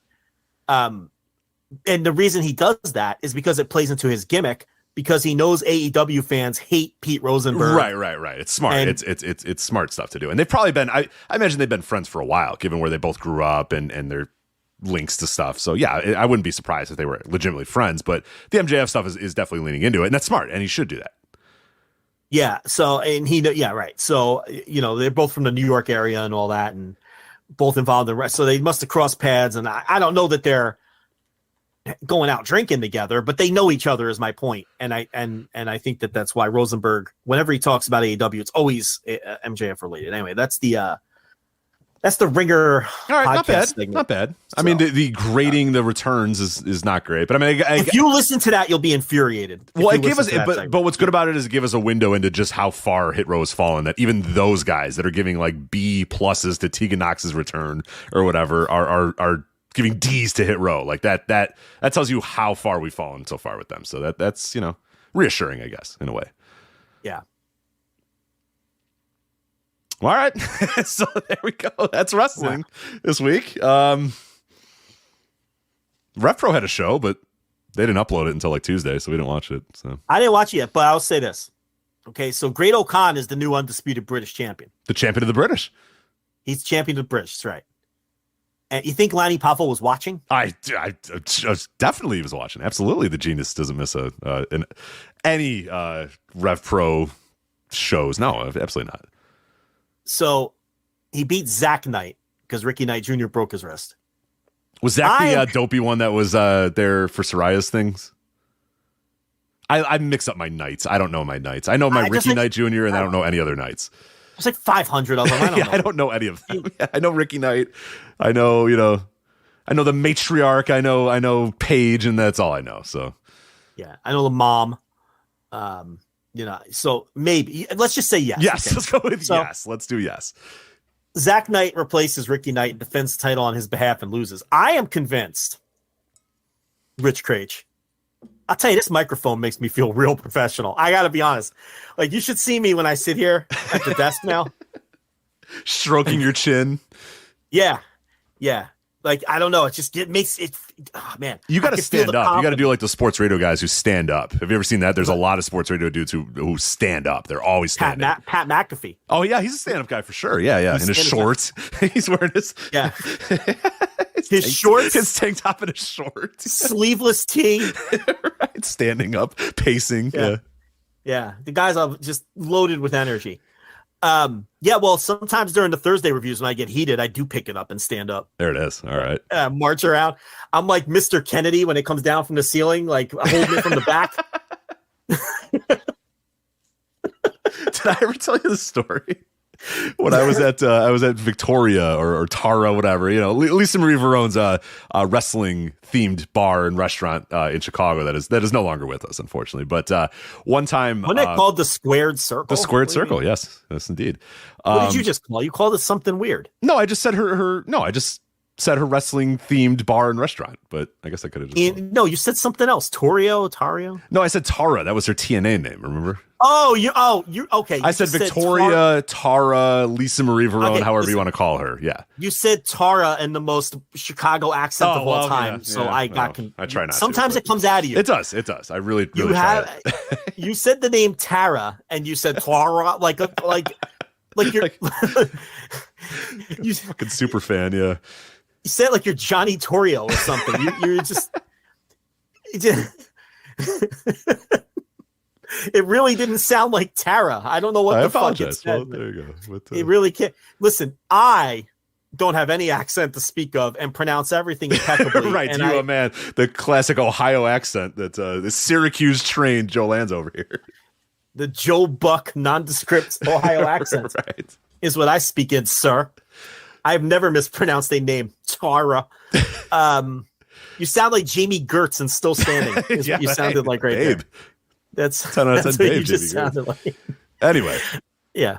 So I'm there and it's after like a TNA show. There's some TNA show going on, or they were all at some Comic-Con or something like that. So the bar is just filled with, and this is like 2000 and I don't know what it would be, 2013, 2014 TNA.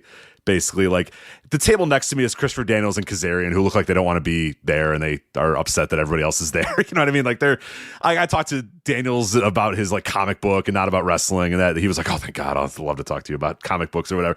So, and then well, hold on, was that at the time you tried to ask him about Windy City, and he knows? No, that was at that was at the All In.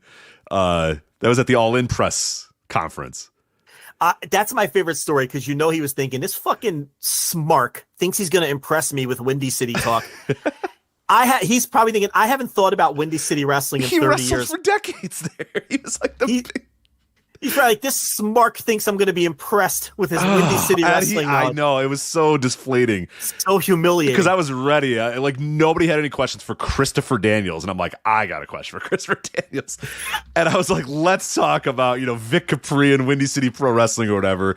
And my exact question was, and I think it is available on Patreon if you want to go listen to you could hear the agony in my voice as I was like, Christopher, it's like obviously probably a huge moment to, be back here in Chicago where you made so many memories with Windy City Pro Wrestling or whatever. What is it feeling like to come back here in this atmosphere? As with All In, and he was just like, Chicago, Miami, New York. It's wherever Christopher Daniels needs to be, and Christopher Daniels is going to deliver a great performance. And I was like, total stock answer. I was like, come on, total stock answer. I was like, come on, talk about Steve Boz and Jason Rain and stuff, man. Come on, no shot. He did the same thing to me. Remember that terrible interview I did with him years ago? Oh, yeah. I don't know if it's still, if people can still find it, but it was awful. Like the phone, like he sounded like he was underwater. Yeah, it was horrific. Yeah, terrible interview. And he really he did the same thing to me, because some listener sent in a question and they asked me to ask him about Rudy Boy Gonzalez and working down in Texas. Yeah. So I was like, I thought it was going to sound like, oh, well, I thought his reaction was going to be like, oh, these guys know their stuff. They know what they're talking about. Yeah, like Booker T did. Like we did it with Booker, and he respected us, and that was good. Yeah. We won him over. So I asked him, I was like, yeah, this listener wants to know if you have any memories of working with Rudy Boy Gonzalez down in Texas. I'm all puffing my chest. Rich, I swear to God, his answer was, yeah, I remember that. Oh, nothing. Not an anecdote, not a follow-up story, nothing. Nothing to work with. Yeah, and you have to follow that with 15 seconds of silence and then move on. Yeah, and then me as an interviewer, and also green as grass, because we'd been doing the show for about 10 minutes at that point. I don't know what the fuck to do, right? I'm just left out in the cold. Oh, another point in that interview, they had just won the Observer Tag Team of the Year, Bad Intentions, or whatever they were called at the time. Yeah. And I was like, I was doing that hacky radio thing that Francesa still does on his podcast. And I was like, I'm talking with Christopher Daniels, who just won the 2011 Wrestling Observer Newsletter Award Tag Team of the Year with Bad Intentions. And I was like, how did it feel to take home that award? And he probably didn't even know he won it. No, he won it for sure. He doesn't even know he like, I don't remember what he said, but whatever he did say or didn't say, I my soul just evaporated into the ether, because it was so obvious he didn't give a fuck about this Observer Tag Team of the Year award, and I'd be willing to bet that he didn't even remember it.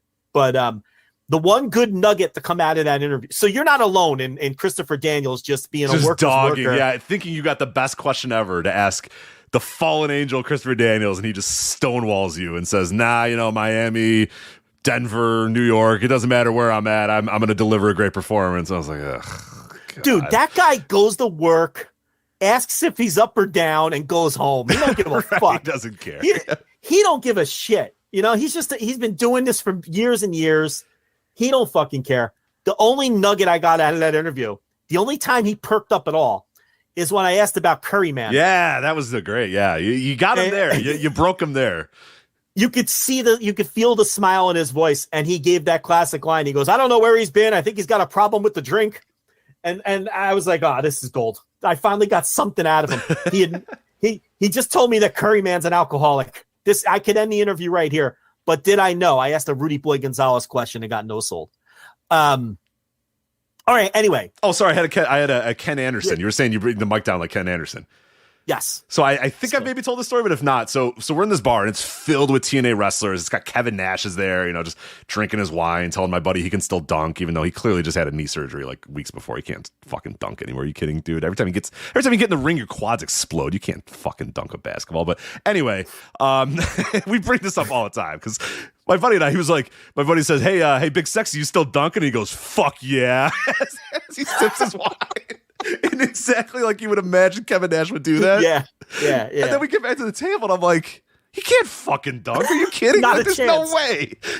Every time he wrestles, his knees explode. Yeah, can't fucking dunk. What is he talking about? But we always do that where, hey, Big Sexy, you still dunk? And he just goes, fuck yeah, and walks away. It's the best. It was so good. That man doesn't have a real knee or hip right. left. And then, like, you remember that picture that he tweeted out of his legs? Like, that came like 2 months after that. He tweeted out that picture where he's all like bow-legged and his knees are like the opposite direction. And I was like, this guy can't dunk. Are you kidding? The fuck out of here, Big Sexy. Anyway, so Anderson's in this room, or Kennedy or whatever, and that's where the joke comes in, is he's in this room and they do something where like he gets on the mic and he's like, I just want to thank everybody for being out here. We're raising money for they're raising money for something. I forget what it was and whatever.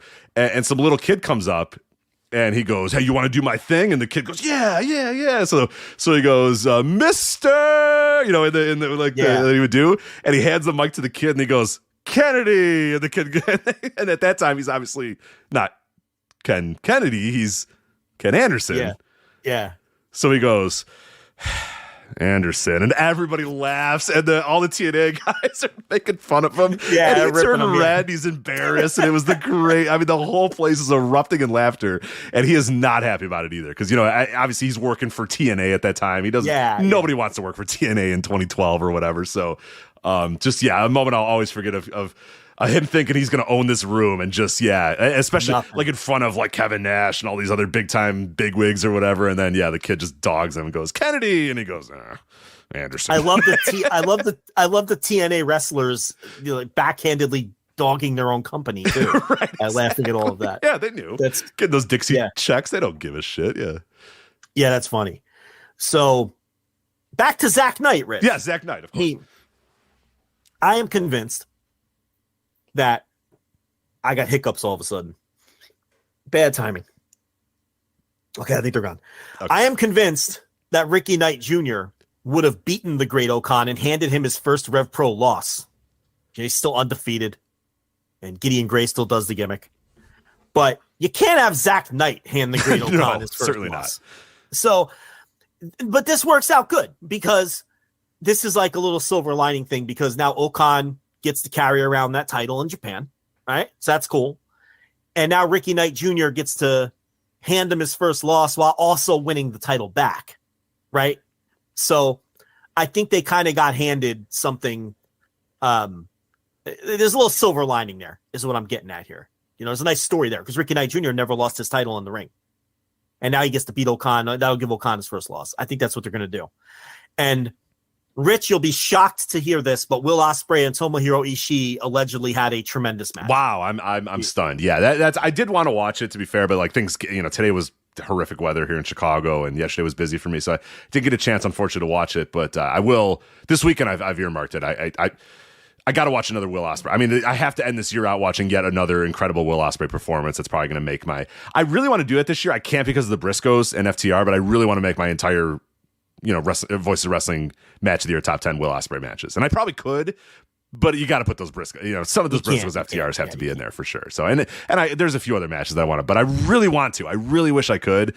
But yeah, I may as well watch Will and Ishii, let him finish his year off with another fucking tremendous performance. So, yeah. So, the FSM Voices of Wrestling 50 will be out soon. I have been told by a member of the secret panel through a secret email address that the list is almost complete. Well, so I get the list when it's finally completed, so I will have to see what it looks like when it gets completed. That's right.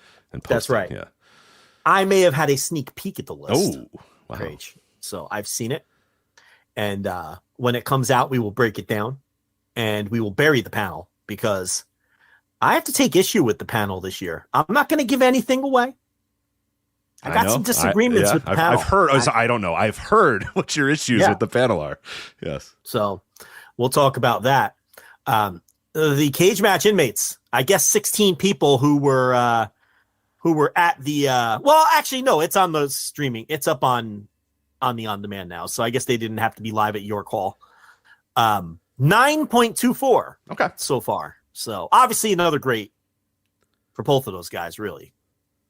So that was the Red Pro show. I didn't have a chance to watch either. I will definitely watch it this week. I'm looking forward to it.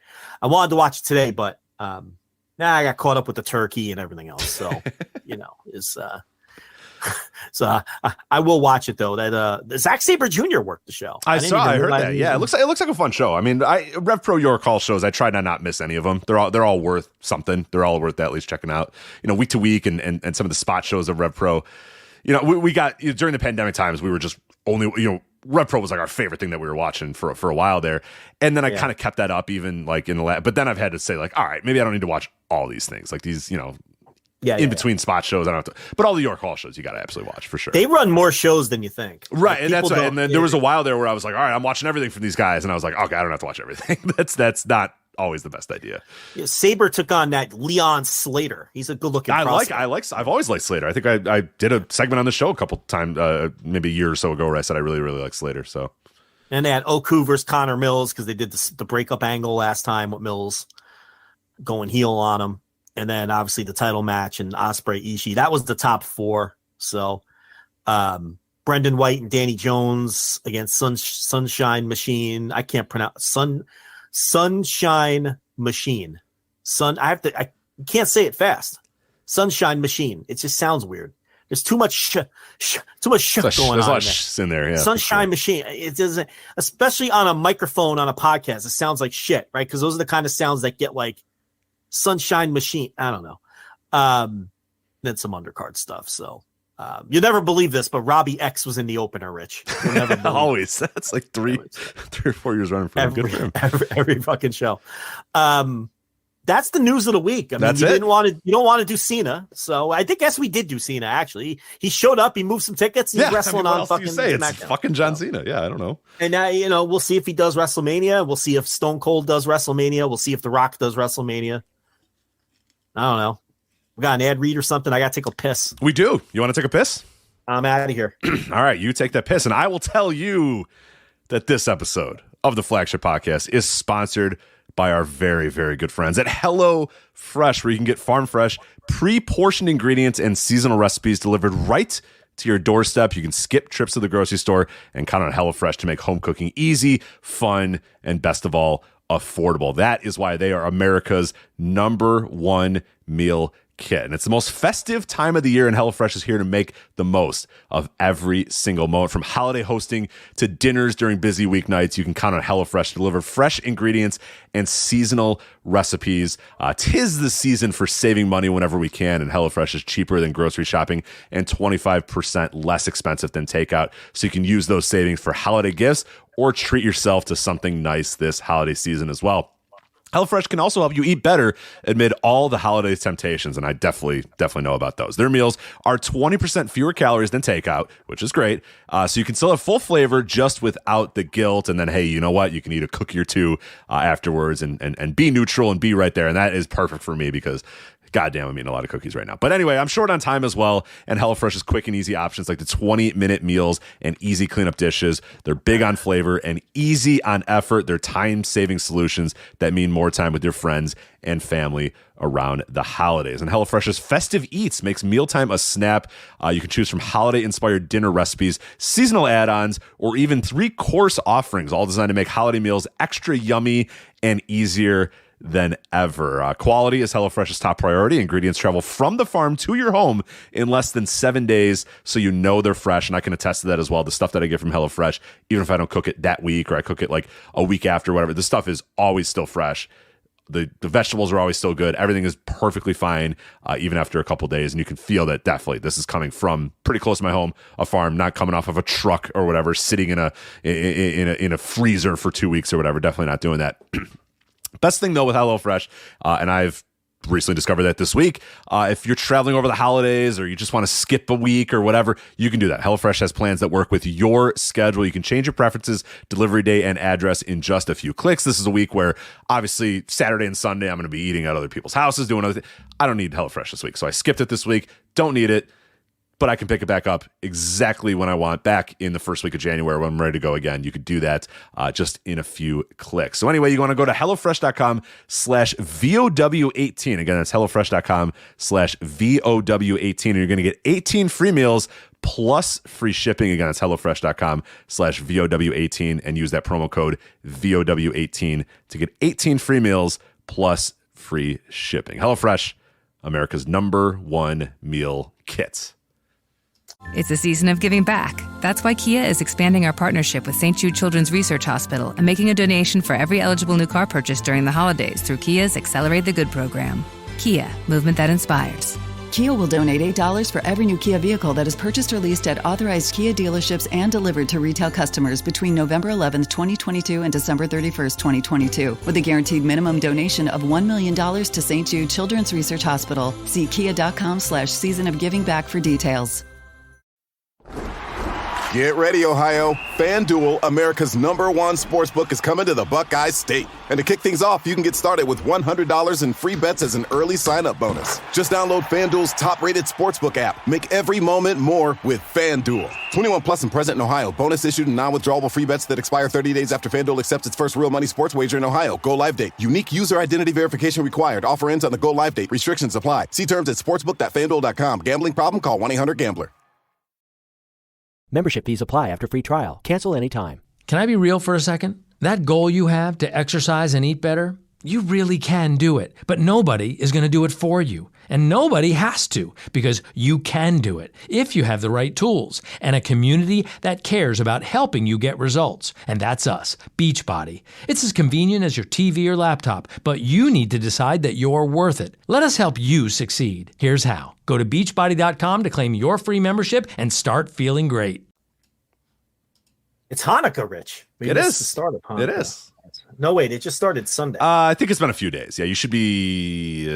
How many candles should you be in by now? 5. It started Sunday. Okay. We didn't miss it last week. It was this week. Oh, because you're making sure that we don't miss any of the holidays. Yeah. No, we always do Hanukkah.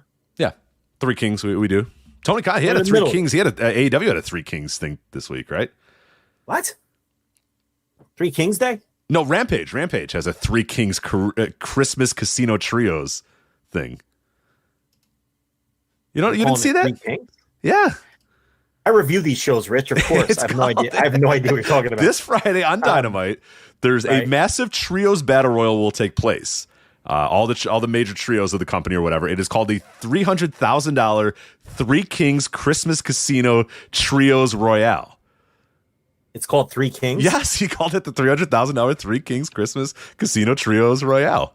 Why is it called 3 Kings? He's a flagship listener, and he knows the bit. I think that was to pop us and us specifically. I don't think that's the tie-in. I don't think it has anything to do with the holiday. 3 Kings if it's not? What? He's just randomly going to call things 3 Kings around the holiday season? We must be missing something. Maybe he's referring to the wise men and not Paul Heyman. The guys that went to the manger with the gimmicks. The one guy had they're called the wise men. They're not called the 3 Kings. They're not kings. The 3 wise men. I guess they are called kings. Aren't they technically referred to as the kings? Yeah, okay, maybe. Yeah, the one guy had frankincense. I still don't know what that is. You know what frankincense is. I have no idea what frankincense is. There's myrrh. You got to always... Yeah, the other guy had myrrh. And what the other guy had? Gold, right? Wasn't it? It was gold, frankincense, and myrrh, right? Gold, I get. I don't know what the fuck those other 2 things are. You know what myrrh is? Yeah, I don't know. Myrrh? No, I don't know what myrrh is. What the fuck is myrrh? Gold, frankincense, and myrrh. That's one of those things like when here you go. Talk about, here you go. Sitting around, hey, congratulations on the baby. Here's some myrrh. It's like, oh, thanks. What the hell do I do with this? Right. Like when people are sitting around talking about the wise men and the fucking story of the Christ or whatever, and they bring up the myrrh and the frankincense, it's one of those things where you just pretend you know what they are because you don't want to sound dumb. Right. But I don't know what myrrh is. Myrrh, you know what myrrh is to me? It's a sound I make when I'm mocking like what something else someone's saying. Like I'll be like myrrh, like that's what I don't know what the actual thing of myrrh is. I don't know what that is. The fuck is myrrh? Frankincense? Let me look this up. I don't think it's. I'm looking it up now, and I'm not getting any more knowledge of what frankincense actually is. So we still don't know what it is. No, I'm looking at it right now, and I still don't know. Frankincense is a hardened gum-like material resin that comes from the trunk of the boswellia tree. Oh, people use its oil on the skin and in aromatherapy. Let me tell you something. A bad gift, by the way. This is a terrible gift. You've got one crack at giving the Lord a gift, and you bring Father frankincense of Jesus Christ, and you give myrrh, and you bring tree bark. What are we doing here? And gold, but they give him the gold. They're like, so the one guy's like, here's gold, and the other guy's like, oh shit, we're giving gifts. Here's my frankincense. Here you go. Like that's what happened, right? The one king showed up and was like, the Lord and Savior. Here's gold, and the other guys are like, oh fuck, I don't know, we're giving gifts. Shit. The other guys did the equivalent of stopping at Walgreens before they got to the house and stuffing something in a bag. Yeah, like a picture frame or something, right? We've all been there. Absolutely. Like, you find out someone unexpected is going to be at the gathering, and you're like, oh fuck, I better get Aunt Linda something. So you stop at fucking Rite Aid and you get her a picture frame or some cheap like Calvin Klein cologne, like a perfume or something, And that's what the frankincense was. I think you're right. I think the one guy had gold, and the other guy's like, oh fuck, and he stopped at this boswellia tree and ripped off a bark and said, I've got frankincense, and it's just an awful gift. Like you have one shot at bringing the Lord a gift on the day of his birth, And that's what and myrrh. Let's look this up. Is it M-U-R, the myrrh? No, it's like there's like 6 Y's in it. No, there's a lot of Y's. It's like M-Y-Y-Y-Y-Y. Sorry, there's 2 R's. I got it. Myrrh, there's only 1 Y. Myrrh. There's 2 R's. Sorry. Okay, ready? Yeah. Myrrh is a sap-like substance, resin, that what's with the resin in these guys? A lot of resin These guys out here. love the resin. What is this? That comes out of cuts of bark of certain trees. Yeah, so those guys were These just motherfuckers looking for stopped at the trees tree. around them. Yeah. Yeah, you're like, you got gold. What? We told you not to bring anything. Now I'm empty-handed. And then they split up and each went to a tree and just ripped off some bark and then went to this manger, right? And fucking, this guy's got gold. You know what it reminds me of? I think it was 1989. We came back from vacation from Niagara Falls, right? My family. And it also happened to be Joe Cavezza's birthday party. Oh, yeah, you don't want to miss Joe Cavezza's birthday, yeah. So I couldn't miss the party, but I obviously didn't have a gift, and my parents didn't have time to take me somewhere and get a gift. So I gave him like 5 or 6 loose baseball cards. Yeah. Right? That's what I brought for the first. Here's my Jose, like my Yeah. Jesus Concepcion card. Here you go. You can. Nah, they weren't even good. It was like Real Cormier or something. Right? So here's my Jose Rio. Here's my Jose Rio, my Jesus Concepcion. Yeah, not even a chance. They weren't good. So I get to the party, and he's opening gifts, and it's my turn, and I have to hand him like it's so humiliating. I have to hand him like these 5 or 6 loose baseball cards, and his mother like, I'm hoping that we just move on to the next gift. Just let's move on to the next gift. You know what I mean? Like, let's just open the G.I. Joes. The next guy's got a G.I. Joe. Just open it. Let's move on. No, his mother comes over. Oh, what do you got there? What did Joe bring you? What do you have there? Oh my God. And she knew what she was doing, right? She was trolling you, right? I don't know. She seemed like she's a nice lady. I just think she was just trying to make me feel good. What she didn't realize is she was making me feel more like shit because everyone else has these store-bought, wonderful wrapped presents, and I've got myrrh, basically. That's basically what happened. I've got frankincense. I ripped off some tree bark on the way over there. I've got a real Cormier 1989 fucking Donruss is what I'm handing this guy. Okay? So that's what this is, this frankincense and myrrh. Come on. What is this shit? You can't convince me. Look what this says.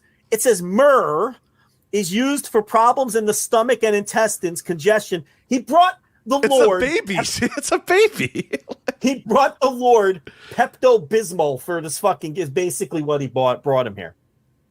And many other conditions. But there is no good scientific evidence to support these uses. Oh, God. It's not even legit. He brought him snake oil. You know, they stopped at the snake oil salesman on the way to the sea because this other asshole had to bring gold. There's a caravan rolled by, and they're like, whatever you got, man. There's a guy that looks like Uncle Howdy selling myrrh on the side of the road. And that's it's from the tree bark of the Baswani tree. It's great. Yeah, all right, whatever. They're like, look, man, it's the first Christmas. We need a gift. We don't have a lot of time. Well, come hither. I've got myrrh and frankincense. It's Uncle Howdy. Yeah. He tips the cap, you know? He's like, this has many problems it solves for the stomach and intestines and congestion. Parasite infections are taken care of instantly with this myrrh, right? And then that's what they brought to the Lord. Myrrh and frankincense. Humiliating. Unbelievable. Embarrassing. But I would say that here's what's up with my mic. I keep forgetting to be in front of it. I was about to. I didn't want to. You want to roll? I didn't want to say, Joe, talk into the mic, but there you go. Yeah, all right. You were rolling. You were rolling. It's okay. I have it like Mr. Kennedy again. And I'm holding it up to my face, so don't worry. I'm back in the saddle here. I got to get one of those gimmicks where I can move it around, like with on the fucking gimmick. An arm. Come out? Yeah, an arm. Yeah. I need one of those. Because then I can move it all around and it follow me around. Anyway, I think that's why the match is called Three Kings. I think they're referring to the wise men, not the Three Kings Day, which is on the 6th. So, fuck, I did that whole hot segment and I wasn't even in the mic. We could hear you. It sounded like you were in the other side of the room, but that's okay. It's all right. That's a good bit. And now no one is never going to hear it. Well, they'll hear in the intro. Audio quality has never been our strongest suit here on this year podcast. But hey, you know what? 11 years, that hasn't stopped yet. So All right, what the hell were we even talking about before? We had nothing, man. I did the HelloFresh read, and we are off to the races of whatever the hell we want to do for the rest of this show. So I had a little bit of a mini game we could play, but I think we should. I honestly am fine to let go of the game and just start answering some of these questions if you'd like. Yeah, let's do that. Fuck the game. So anyway, I was gonna make you do wrestler 20 questions like I did earlier in the year with Joe Gagney and Andrew Rich, but you know what? We don't need time. We don't even have time for that. We got a lot of good questions here, so I'd rather do those. All right, you ready? Yeah, whatever you want to do, man. These were asked. These were asked at Flagship, patreon.com, /Voices of Wrestling, voicesofwrestling.com/Patreon. If you're in the holiday spirit, we have many ongoing things going on. We have the Christmas with the Captain. I'm going through all the, or not all of, but I'm going through a selection of wrestling or Christmas themed wrestlers, wrestling shows, wrestling matches, all those sort of things. I just released a Santa Claus episode. I also did the Impact 2007 Christmas episode, which is fucking incredible. Just an incredible episode of Impact Wrestling. I love it so much. I also talked about the Kerry Von Erich Ric Flair match from 1982 on Christmas Day.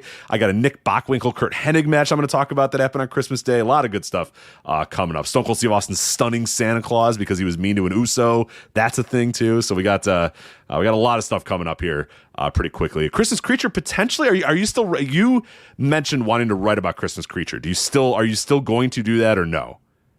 Has that been let go? It. Okay, so I can do Christmas Creature. Okay. Yes, I did Jake Roberts versus Dick Slater for match of the week instead. You saw that. I did. I wasn't sure if you were going to do a late Christmas Creature one. You're going to do it on Monday or whatever, but that would be no. Yeah. No. Listen, I was going to do the Christmas Creature, his debut, the squash match in Memphis. But then I checked your gimmick, and you had mentioned that you're going to do Christmas Creature as part of your series. So then I came to you, and I was like, I don't want to step on you here. But I know you. Like, you're not going to say, yeah, don't do it. You know what I mean? That's not, you're very averse to confrontation.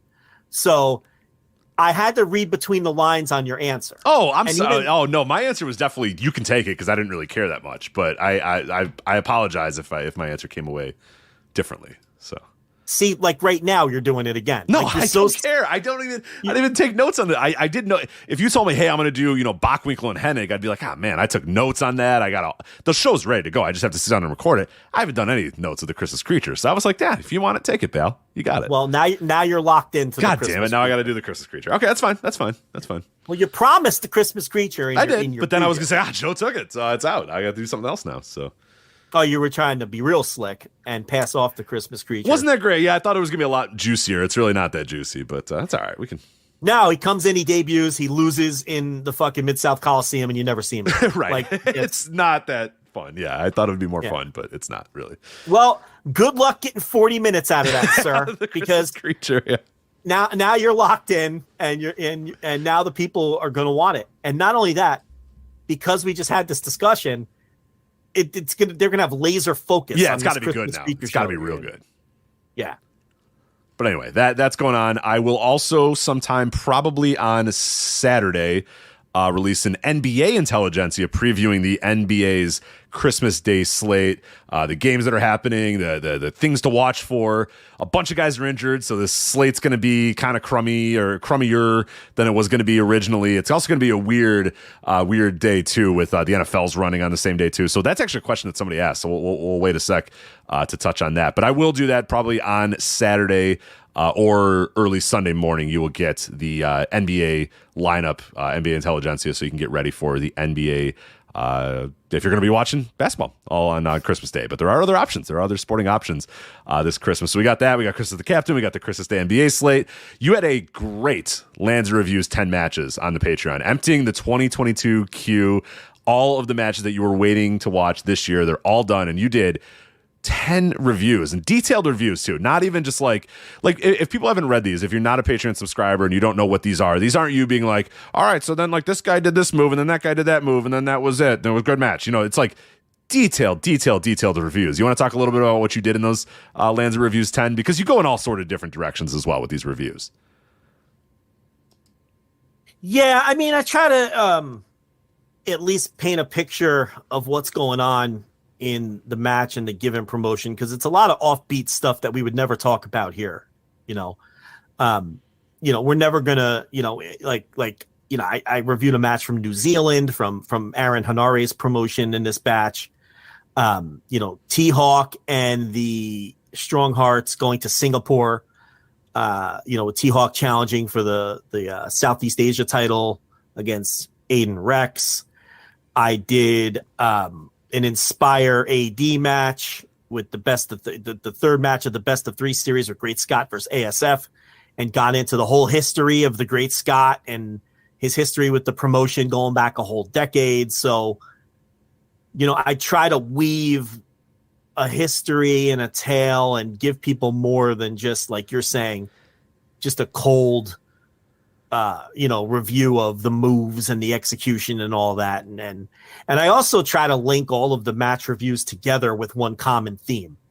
And with this one, with the end of the year coming in New Year's, it was existential dread and the New Year's Gene. So I'm not gonna reveal it, but there is a tremendous story. You might want to be in the good frame of mind. You might want to be happy before you read, because there's New Year's Gene, which will either brighten up your day or send you down the deepest of darkest depressions. But I guess it depends where you're at the time. But then in a lot of the match reviews, yeah, but then in a lot of the match reviews, it circles back to nostalgia and time marching on. And I don't know.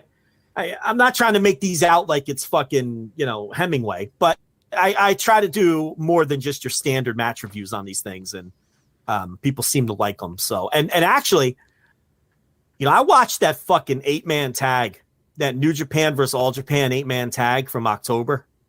It was Yuji Nagata and the Three Young Lions against Kento Miyahara, Takuya Nomura, Yuma Anzai, their hot prospect in All Japan, and Ru Inoue.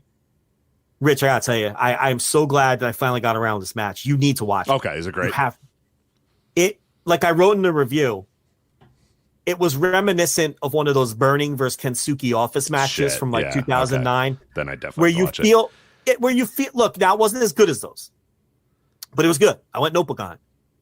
But you're watching it and you feel like, all right, some of the guys in this match are going to make it big. And I am watching them on the ground floor.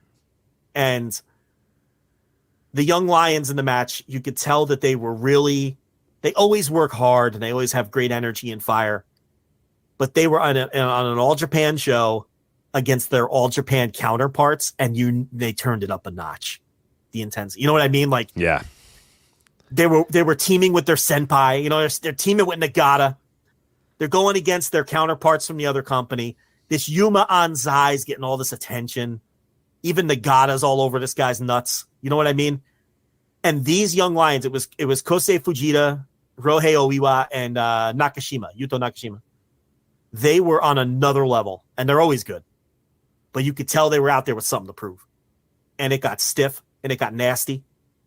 And to bring the whole thing full circle, with Kento Miyahara on the other side, he was part of those Burning and Kensuke office matches as a young boy.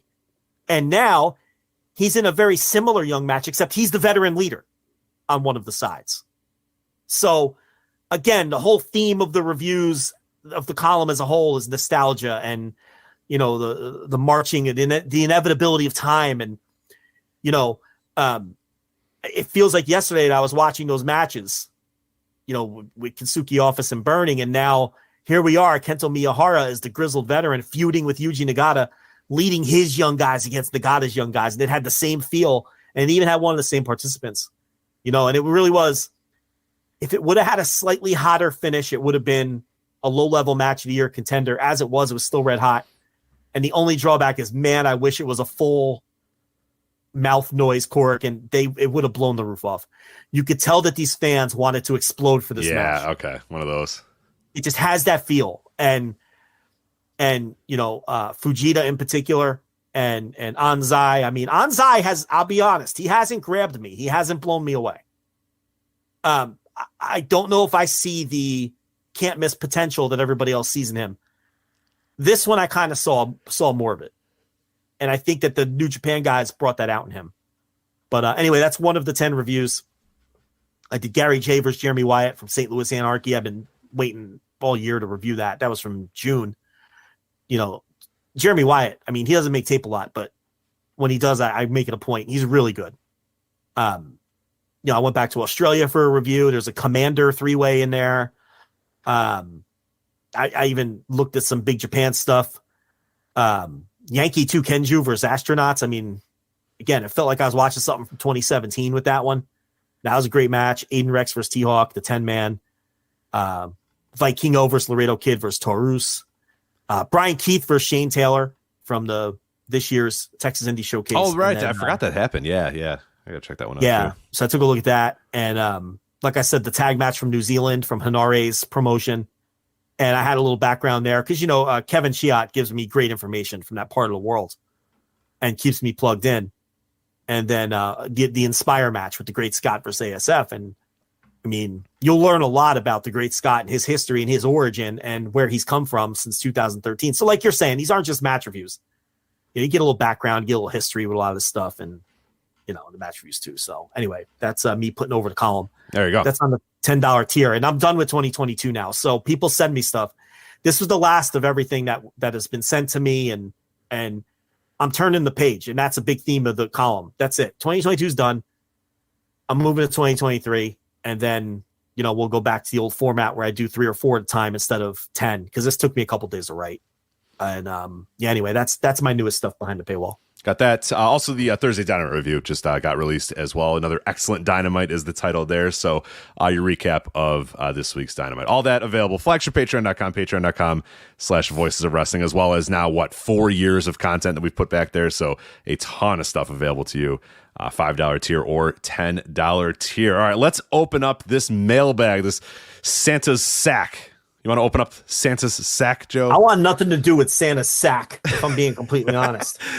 Did you hear our intro? I know you're doing the show, so I don't know if you heard it, but yeah, there was a... I listened to it. Yeah, rant you did a couple years ago about Santa Baby, and the idea of Santa having sex is really weird and strange, so...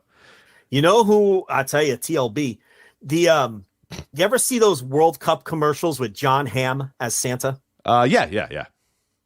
Every time they would come on, ready to jump down that throat?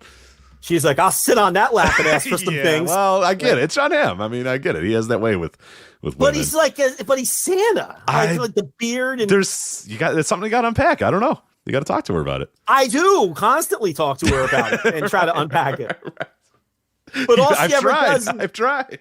But all she ever does is make these sexual phrases, and then she's like, I'll ask you, I'll whisper in his ear I know what I want under my tree. Is she always a John Hamm girl, or is this just the John Hamm Santa? Okay, so it's John Hamm is very high on her list. But you were just disturbed by how much into the Santa John Hamm she was. She is so into John Hamm as Santa, even more so than John Hamm on Mad Men. Oh, interesting. Yeah. That's a little disturbing. She's into the hint of gray. Okay. That's not a hint. That's a lot of gray. That's the thing. It's all out. It's Santa Claus.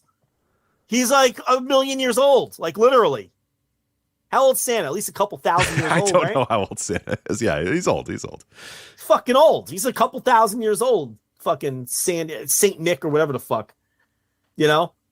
So very much into the ham.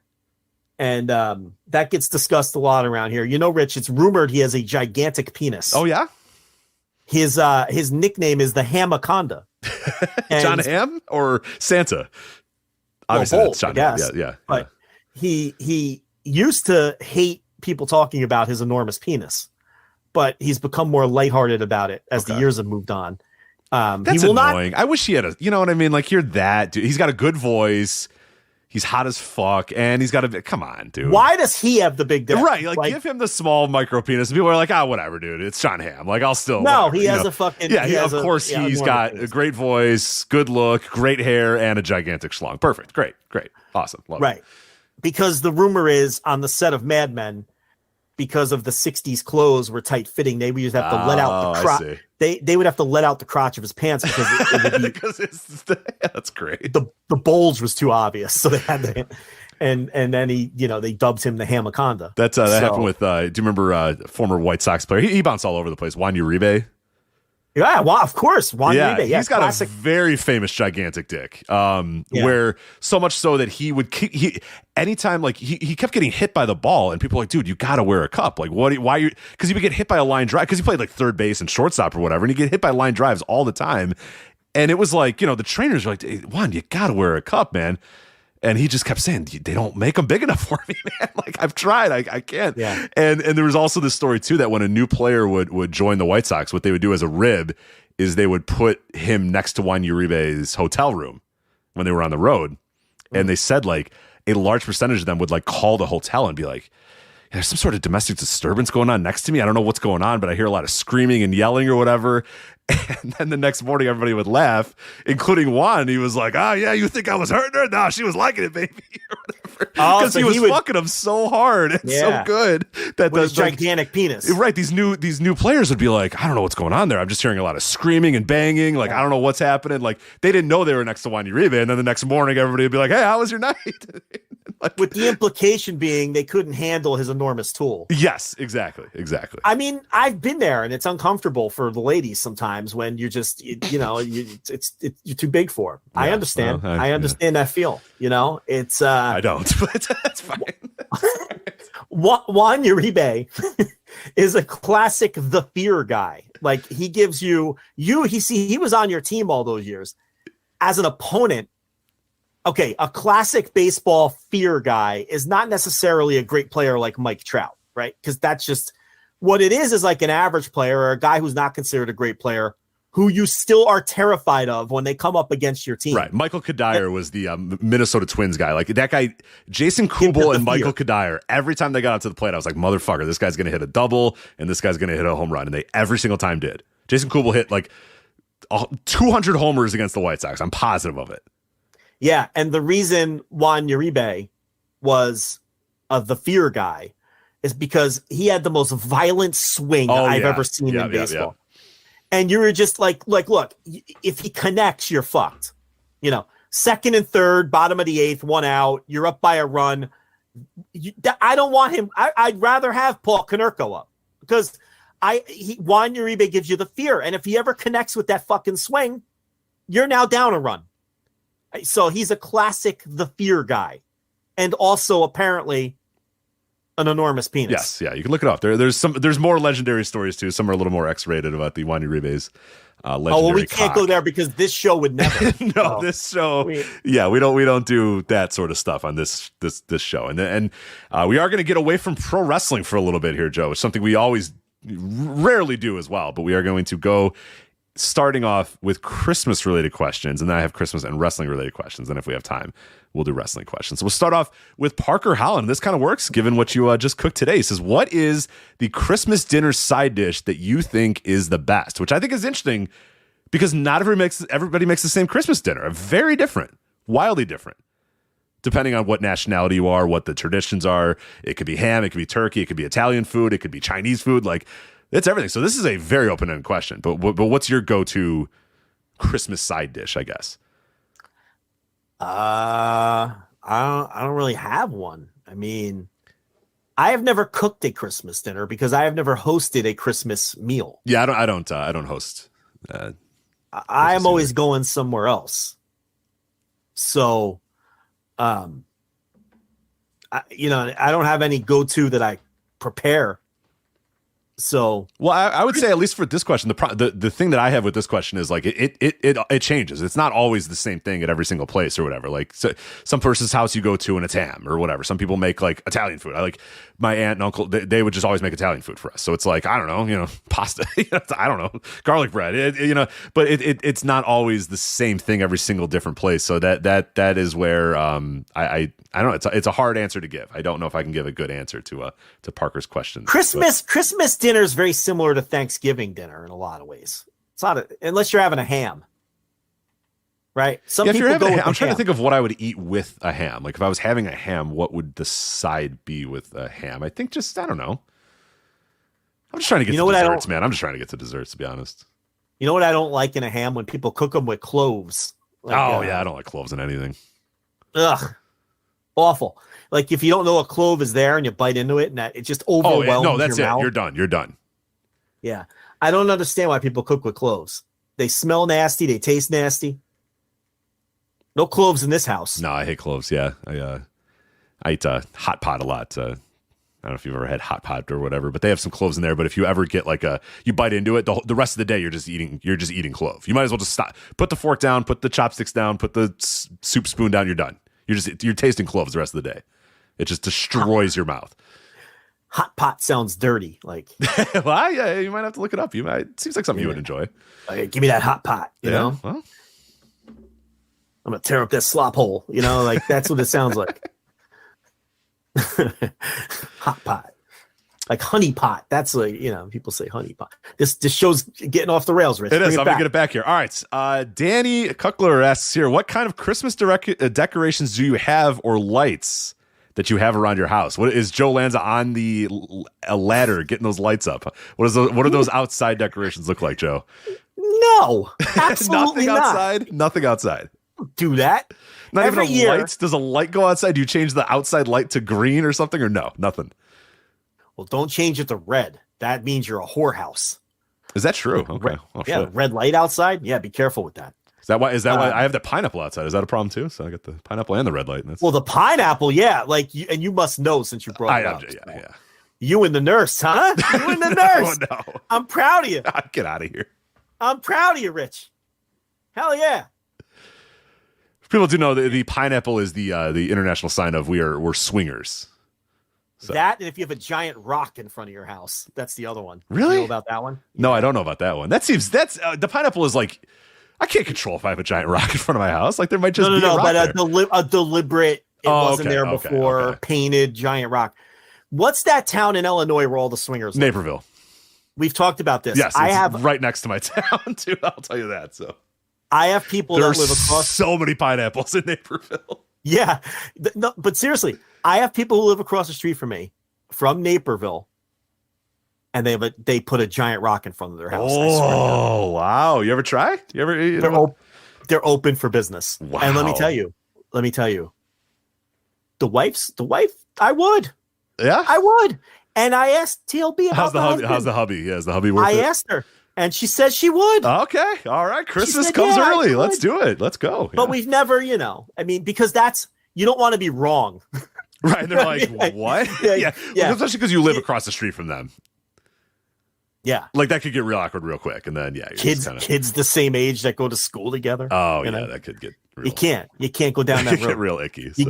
Look, if you're getting crazy like that, banging somebody's wife or something. Next time over for sure, right? Yeah, if you're banging someone's wife while they're tied to a chair with a gag ball in their mouth, you have to not do it with people across the street. You can't do that. So you gotta, it's just, I don't know. It's too close for comfort. So no decorations outside, no pineapples, no red lights, nothing. No, I don't put the lights up. Every year TLB talks about hiring that service to come out to put the lights up. They charge like $300. They put them up and then come take them down. But she never goes through with it because I won't do it. I'm not going to be up there with a fucking hammer putting lights up. But the inside of the house is extremely festive. Extremely festive. And that's all because you're not lifting a finger for any of that, right? There's 2 Christmas trees in this house, which I think is ridiculous. 2. It's excessive. No need for it. One upstairs, one downstairs. No, I got one in the front room, one in the back room. So, yeah, ridiculous. I mean, you're just as ridiculous as my wife. Yeah, there's no need for it. I have a lot of outside decorations. I got like one of those old school plastic Santas out there. I got lights all over the place. I got floodlights. It gets a little wild out here. I won't lie. Yeah, I'm not to the level where I can enter myself into like one of those neighborhood decorating competitions, but I'm getting close. I'm learning every year, so we'll see. I don't know if I want to be that guy though. You know what I mean? Because nobody likes the rest of the people on the block hate that guy. Because you can add yourself to these neighborhood lists or whatever, and then like if you ever go to any of the houses, there's a bunch of just like random cars sitting outside and stuff. Nobody wants me to be that guy. Yeah, and there's a guy on my block who always overdoes it with the decorations. But not only that, he's a lawn guy, and he has like the special, like his lawn looks like the 18th at Augusta. Like he has like, you know what I'm talking about? Like it's like this finely manicured lawn. Like It's ridiculous. And it's like, it just makes you stand out in a bad way, not in a good way. Right. You know what I It's mean? too much. Like, It's too much. you're an asshole. Like, you're just an asshole, you know? So, yeah, I agree. All right. Ed says, my family is doing a taco bar for our Christmas Eve dinner. I'm pretty psyched about it. How do you feel about going non-traditional in terms of holiday meals? Yeah, eat whatever the fuck you want. Yeah, who cares? Yeah. Thanksgiving, don't overthink it. I hate the like, actually, I don't have turkey. I have like, just eat the fucking turkey. It's Thanksgiving. Yeah. Eat the goddamn turkey. Eat the mashed potatoes. Eat your, that. But like Christmas, who cares? Yeah, eat whatever the hell you want. I completely agree. Thanksgiving, be a fucking normal person and eat the turkey. Yeah, eat the goddamn turkey. If you need to slather it in gravy, do that. If you need to integrate it with your sweet potatoes, do that. But just eat the fucking turkey, all right? Or just eat a plate of sides. But don't be the guy that's like, well, actually, I make quiche on Thanksgiving because I make duck. Duck is way better than turkey. All right, dude, cool. Yeah, you're like the jagoff with the fucking manicured grass on my block. No one likes you. Just know that. But Christmas, you can eat whatever you want. Yeah, I don't think fair game. Christmas is fair. You don't have to stick with the ham if you don't want. Make a fucking lasagna. Do whatever you want. It doesn't matter. Yeah, taco bar. Eat your taco bar. Enjoy your taco bar. Taco bar, great idea. Sounds like a fantastic idea. Matthew says, Joe, what are you getting the kids for Christmas? If you want to whisper. All right, so the boy, he's been asking for a Tendo Switch. All right. Okay. Well, that's how he said Tendo Switch. Yeah. They don't pronounce things right. It's a habit in this house. So they learn from the best. Yeah. He's going to ask Santa for it on Christmas Eve because Santa always comes to the gathering that we have on Christmas Eve, and they all sit on his lap and tell him what they want. Is CLB going to try to fuck him or what? I hope not. Well, I hope not because it's her dad. Oh my God. I apologize there. Who dons the costume. Okay. All right. Well, that got weird. All right. Hey, what's up? So Christmas, how's it going? And none of these dopey kids have figured it out yet somehow. Yeah, I hate it. My uncle used to do that. And me and my one cousin figured it out like right away. And then he didn't do it for a while because none of my other cousins had kids. Like him and I, we were like 7 and we looked and we're like, that's Frank, right? And then they're like, no, it's not. We're like, where'd Uncle Frank go? And this guy looks like Uncle Frank. Like, it's Uncle Frank. We know it's. And then they just stopped doing it and that was fine. We all knew it. We were all got. But then so all my cousins had kids. Dude, they were until they were 10. And we're like, where do you think Uncle Frank went? Like, how do you not notice who this is? Like, come on. It's crazy too because her father's like he's an ex-volleyball player, so he's like 6'3" and has a swimmer's body, and it's he's not a very Santa body. He's not even fat. Like and he doesn't try to be fat. He just puts on the outfit. Well, put some effort into this thing. Come on. And he's got like this Texas drawl, and it's like so these dopey kids can't figure it out, and these dopey kids still can't figure out that it's him. Like, it doesn't make any sense. It's so obvious that this isn't a man from like Scandinavia who's had one too many cheesesteaks. This guy's fit, and he sounds like Matthew McConaughey. How do you not know that this isn't fucking Santa Claus? So anyway. He's going to ask for a Tendo Switch. He's got to ask Santa for the Tendo Switch, which has already been, it's already wrapped and taken care of. Speaking of which, I gotta go one of these days, and he needs some fucking games. Yeah. Or things. I gotta go get him some games. I gotta do that the next day. You don't have a lot of time. You got like literally tomorrow, so you better get going. That's not the games aren't the hard part though. Like the Switch itself, right? And you can download all these games now too. It's not like the old days where my dad gave me like a PS2 and I didn't get a game. And I'm like, what am I supposed to do with this? It's like I don't know. Yeah. Like, sorry, I don't know what you wanted, so I didn't get you any games. I'm like, well, I can't get any games until tomorrow. So this is kind of well, your birthday's coming, so right. I was like, all right. Not one game. You didn't give me one game. Nothing. Not even because they used to do packing games. Like back in when we were growing up, you never got a Nintendo without it coming with a Mario. Sega came with a Genesis or with a Sonic or whatever. Sonic. Yeah. And then like somewhere along the line, they just stopped doing packing games, and now you're just like, oh, all right, well. Well, they still do it if you want to pay an extra $150 for the fucking Far Cry edition of PS5 or whatever. Yeah. Right. But there's no it used to just come with the one game that then everybody would then have, right? Because it come with the Super Mario Brothers / Duck Hunt cartridge. Yeah, right, for sure. Yeah. So no, but that's as far as the girl goes. I don't fucking know. Her mother's handling that. Has it reached the point where like you can't like understand what she even wants? So you're like, whatever, just let her do it. She wants like makeup and stuff already. It's, she was, she had some boyfriend for like 2 days, but then she dumped him. That has begun. Oh, good. Yeah, hit the bricks, dude. Yeah, that guy's not good enough for her. She's 7. It starts so early now. It's like she doesn't tell me. She tells her mother, and she says, "Don't tell daddy." And then she was she liked some boy. They call it. She said, "I have a crush on Parker," and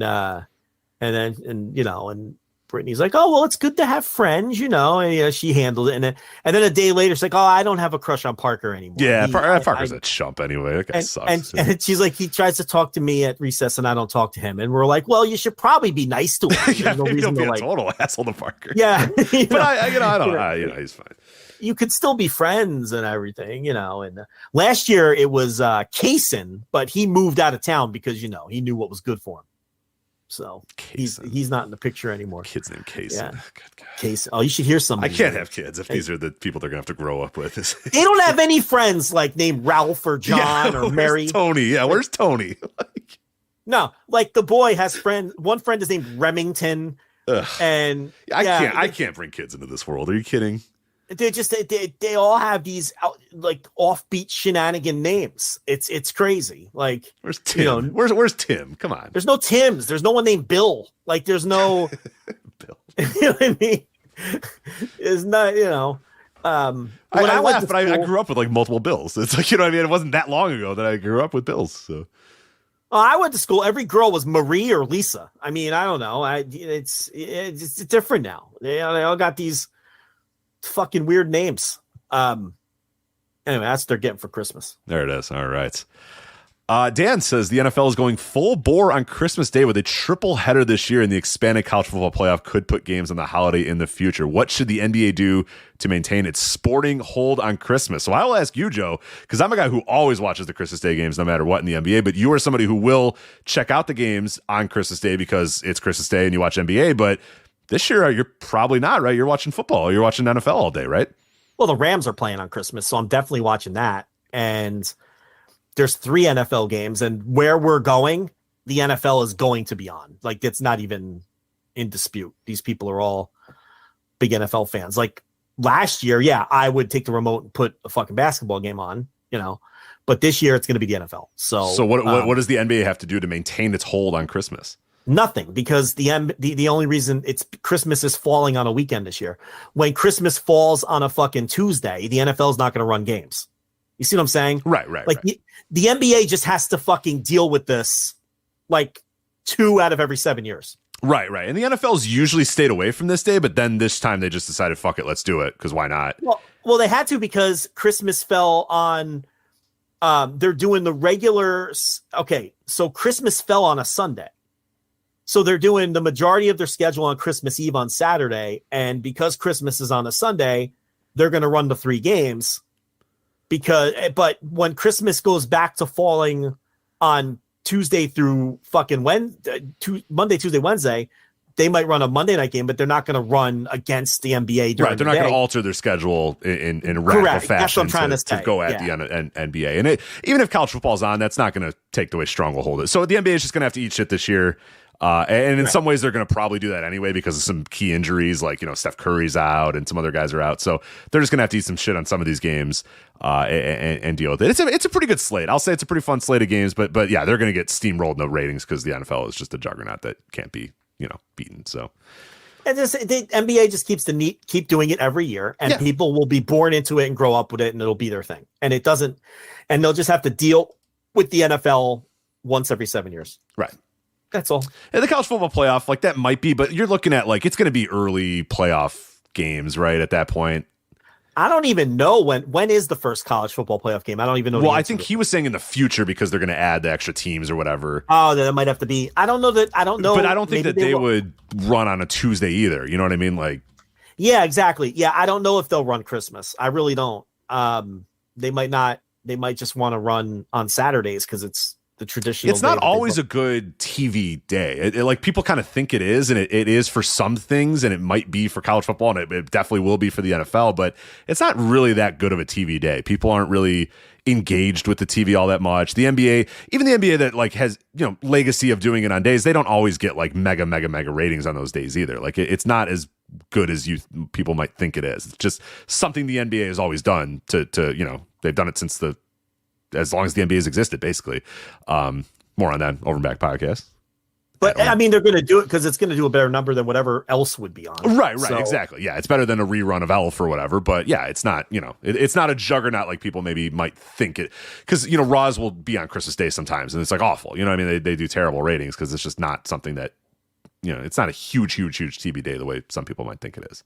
I mean, in my house on Christmas, I'd have the NBA games on as the background noise every year. Oh, and me too. And if you don't, then I'm going to go into another room. It's not negotiable. It was negotiable when I was a kid, but now that I'm an adult, it's not negotiable. It's on, right? And it's going to be on all day. And don't at touch your the fucking remote. House now, Craich. Yeah, it's you pay that mortgage. Yeah, well, hell, sometimes even if I go to other people's house, I'm just like, no, we're watching the fucking NBA because I'm here. You want me to eat this dinner, this taco bar, then I'm watching the goddamn NBA all day. So you know what? Just put it on. It's wall to wall. It's like 5 fucking games.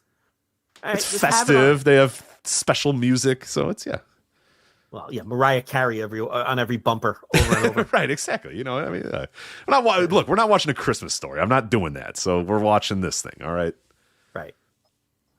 Get out of here, damn. Okay. Matthew says Mall Santa versus Mall Easter Bunny. That was his only question. So Mall Santa versus Mall Easter Bunny. Well, I guess it's up to your interpretation of how you determine that question. The kids here won't do either one of them. I don't blame them. They don't like it. I don't want to stand in the line. Long line. And to them, we took our dogs to the Mall Santa not that long ago, and my parents showed up 2 hours early to get dogs to the mall. Yeah, of course I did. You took the dogs to the Mall Santa. Of course. You're like the guy with the lawn now. What are you doing? Gross. Am I the guy? I might be the guy. You know what I actually became this year? I figured it out today. I became guy with snowblower that has to do everyone's sidewalks guy. Because my neighbor used to do that for a while. Yeah. And he's gotten a little older. Hold on. You did some snow blowing today? I did some snow blowing today. And how long did it take the snow to finish? Yeah, like 45 minutes. Oh, Jesus Christ. Get out of here. Good God. Oh, God. Is that a comment? Do you do that a lot? Is that because you seem to have it ready to go? I'm just an idiot. I don't know. It took me approximately 45 minutes to do it all, Joe. In case you're wondering. 45 minutes? Yeah. Put stamina on this.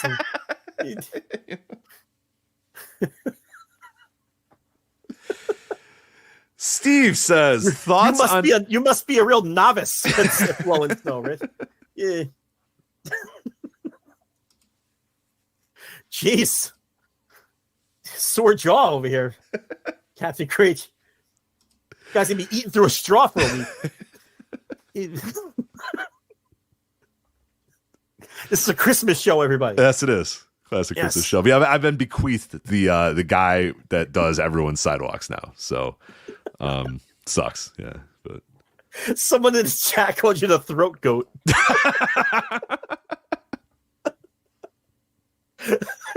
That's good.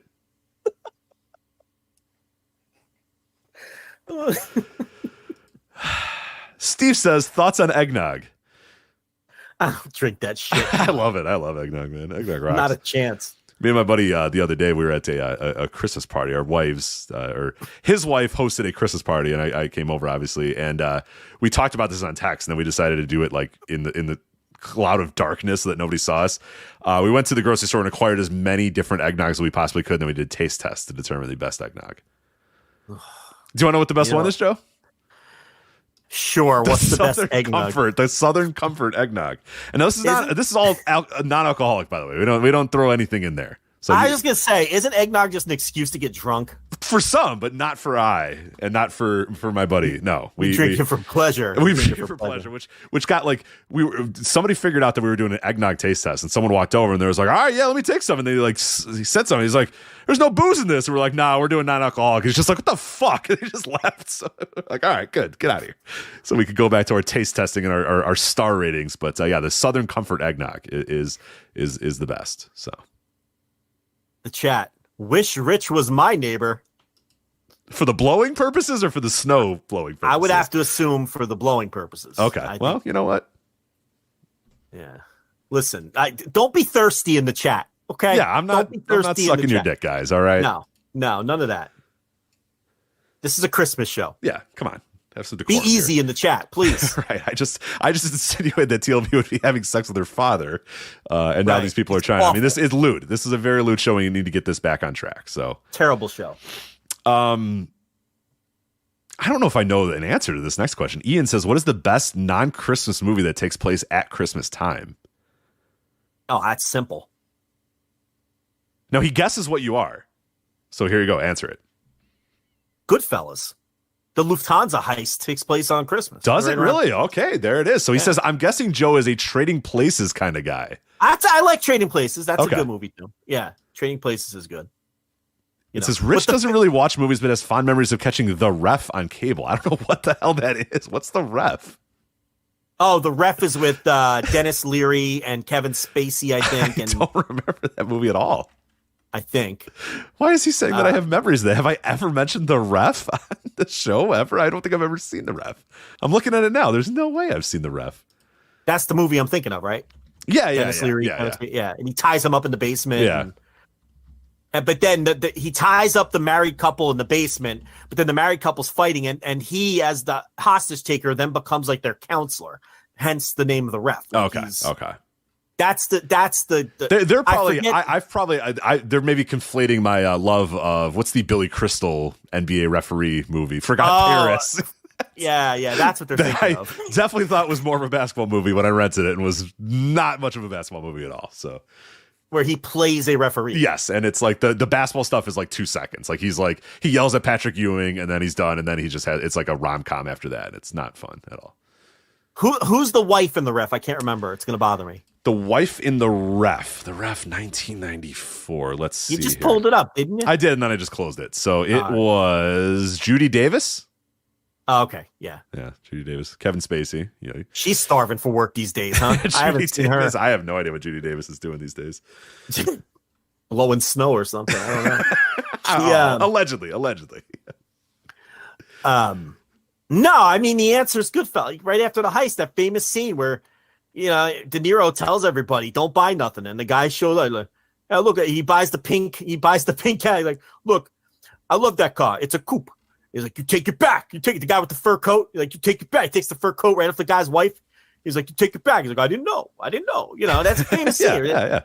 It's right around Christmas. It's the Christmas party after the heist. Oh yeah. Of course. Okay. All right. Yeah. So that's the best non-Christmas movie. It's probably it's probably up on the list of your best movies ever, and yeah, it's number one. What do you mean? Is number one for sure?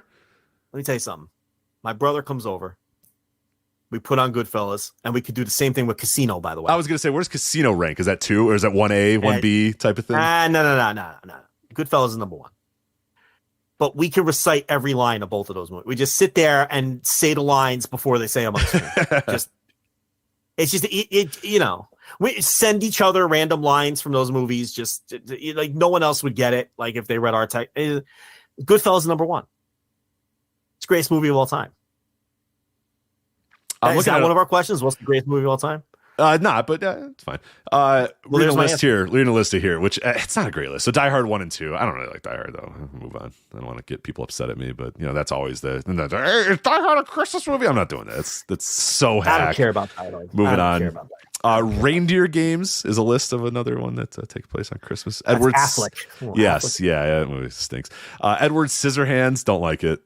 Hit the bricks. I don't like Tim Burton movies. Yeah, I don't. There's a whole. I think I cut that out of the intro, but there's like in one of the clips that we have of the Chris's, you're just ranting about Nightmare Before Christmas. It's just like Tim Burton. I don't get it. I don't understand. It's stupid. Yeah, and I don't remember that, but I'd probably do it again if you didn't tell me that. That's why I'm stopping you, because it's already been done, and I don't want to hear it again because I just heard it earlier today. I'm a Scorsese guy. Yeah, I don't like Tim fair. Burton. Not my thing.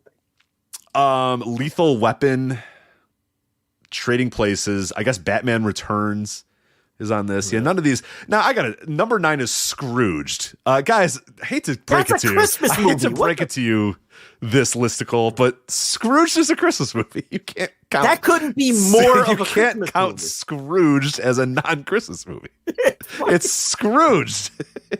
How is that not a Christmas movie? This might be my pick. What do you think about that? Rocky 4. No, it takes place around the holidays. I don't know if I can count it as a. It does. American Psycho also listed because the Christmas party. Yeah, where she has the potbelly pig. Yeah. You know, yeah. I mean, L.A. Confidential, I guess. You know, they do. Kevin Spacey really cornered the market on non-traditional Christmas movies here. I don't remember L.A. Confidential taking place around Christmas. I don't either. Yeah, this list is stupid. But I will be honest, I do often confuse L.A. Confidential with Black Dahlia. Very similar movies. Okay. In the noir genre. Yeah, I like a noir. I love noirs. Yeah, I like a noir. Yeah, better than Chinatown's one of my favorite movies of all time. I can do noir. Yeah, I don't like a Tim Burton movie though. That fantasy shit. Yeah. Tim Burton can hit the fucking bricks. Wes Anderson can hit the bricks. All those dumb. Oh, Wes Anderson is without question. It's Bill Murray in a small hat. All right, great, cool, awesome. He's wearing a small yellow hat. It's so funny. Oh, okay, great. With the dumb clothes that they all wear in those Wes Anderson he's movies. got glasses on and they're big. Okay, all right, cool. They all have stupid haircuts in those Wes Anderson movies too. Wes Anderson. Like Wes Anderson movies take place now, but everybody looks like it's 1972 for some reason. I don't. It's always that. He always has those ugly colors, like the mustard yellow. Yeah, everywhere. That's exactly what I said. The yellow. Yeah, it's Bill Murray in a yellow mustard hat, and it's like, oh, look how funny it is. Yeah, it's just so quirky. It's so quirky. He's got a bowl cut. And he's wearing a yellow hat. This is genius. It's like, oh, look at this cinematography. They're just standing there. Oh, and then the camera zips to the right real fast to the other character. Hit the bricks. It's just quirky garbage. I hate it. Give me a good noir where a guy takes a drag of a cig and goes, "What do you know? What do you know about the crime?" And some damsel, taking a drag of her cigarette. Just give me a movie where people behave like real people. Right.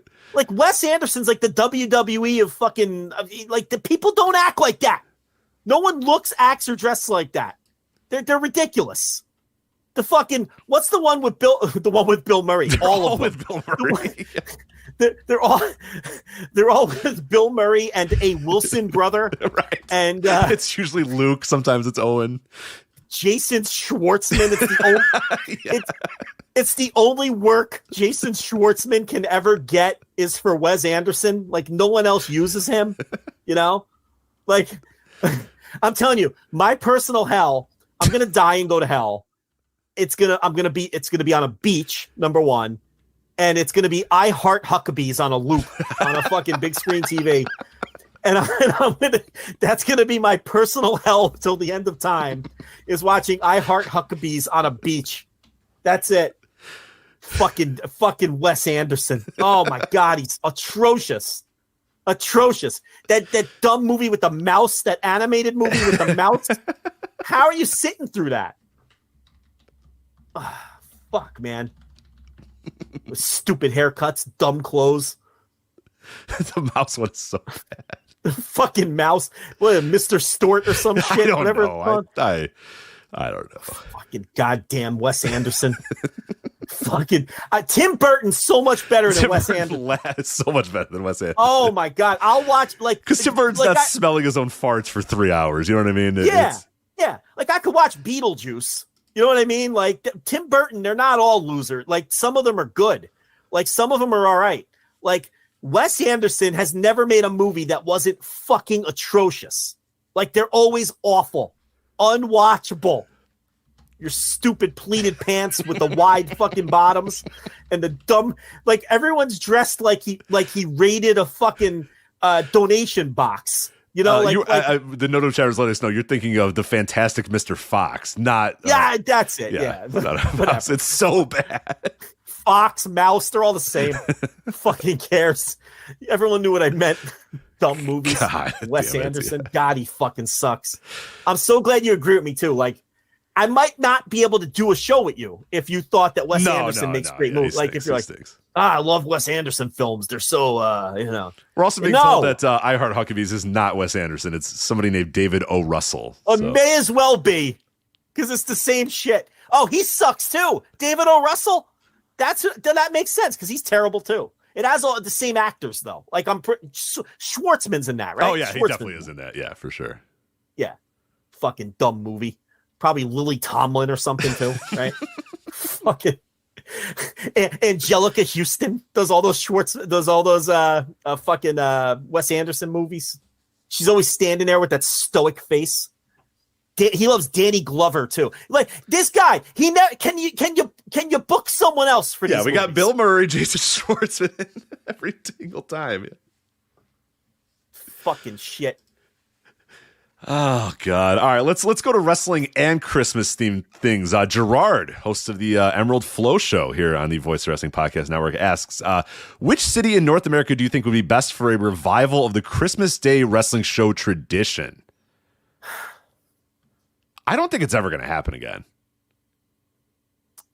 I just think people are different. I think people are too different these days. It's just too much to do now. Yeah, and people used to be bored because you get tired of your family on these holidays, Thanksgiving too. But now we can figure out shit to do. Like, it's not 1978 anymore. Right. You're sick of playing the game of life with your aunts, so then you go to the wrestling show. Right. Which is that's what you did in the fucking 70s. You opened up your two gifts, and they were socks and a sweater, and then you played the game of life or whatever for an hour, and then you're like, all right, now what the fuck are we going to do the rest of the day? Yeah, that handheld football game where it was just dots on the. Remember that one? Yeah. The fucking Mattel football or whatever it was. Tiger Electronics football, yeah. Yeah, the Tiger Electronics. Yeah. And then you're like, all right, well, this game fucking sucks. All right, like all your gifts sucked. I got that like 6 years in a row, I think. The Tiger Electronics football and all the variations. It had every sport, but they were all the same. It was just dots on the screen. Yeah, nothing. You don't know what the hell's going on. It's no good. Yeah. So then, you did. Yeah, I don't think I just don't think it's ever going to come back. I just don't. The idea of I talked about it on the Christmas with the Captain show. Like the idea of you eating your dinner, putting your fork down, and being like slapping your hands together, and be like, all right, who wants to go to the Mid-South Coliseum for some wrestling? Like it's never going to happen. You know what I mean? Like that's never. Yeah. Just the idea of at 3:00 being like, all right, pack it in. We're going to the wrestling show. Like it's impossible. You're not going to do it. No, now you go to Wes Anderson movies after dinner. Right, exactly. Yeah. With streaming, with phones, there's just so much more to do. And so I don't know. So I don't know that any city could really handle the revival. I mean, you'd have to, I don't know. I mean, they do. I know WWE's done like Christmas Day shows for SmackDowns and Raws and stuff. But I've never gone because it's like, I don't know.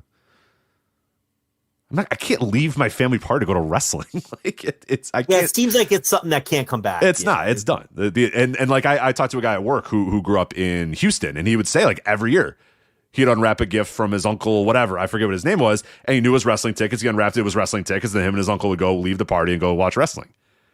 And that's cool as fuck. But like, there's no way that like, if I gave that as a gift to somebody, I'd get in trouble. If I gave one of my little cousins tickets to go to Raw and I was like, all right, we're leaving. See ya. Like that would go poorly. That would go terribly. Nobody would want that.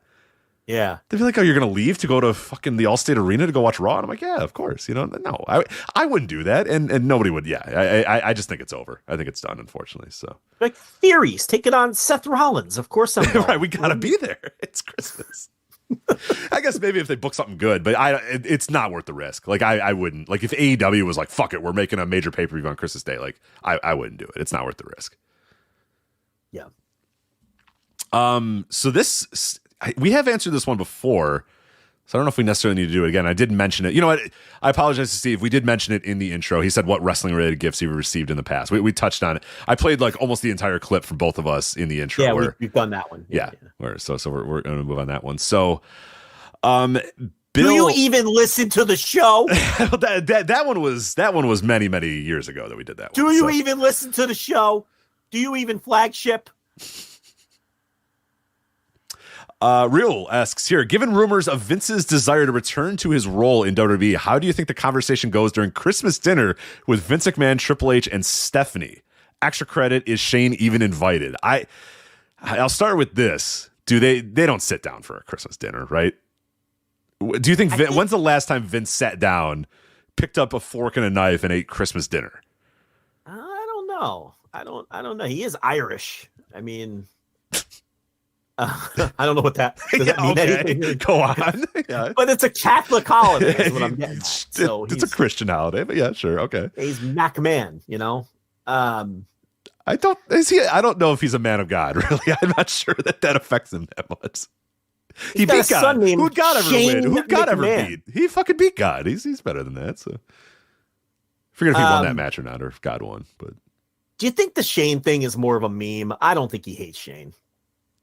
I think Shane just wants to do his own shit. Yeah, I mean, I don't know how many hugs he gives out to Shane, but he pushes him in the pool, but he pushes everyone in the pool. Right, exactly. Right. So it's the height of comedy to this man.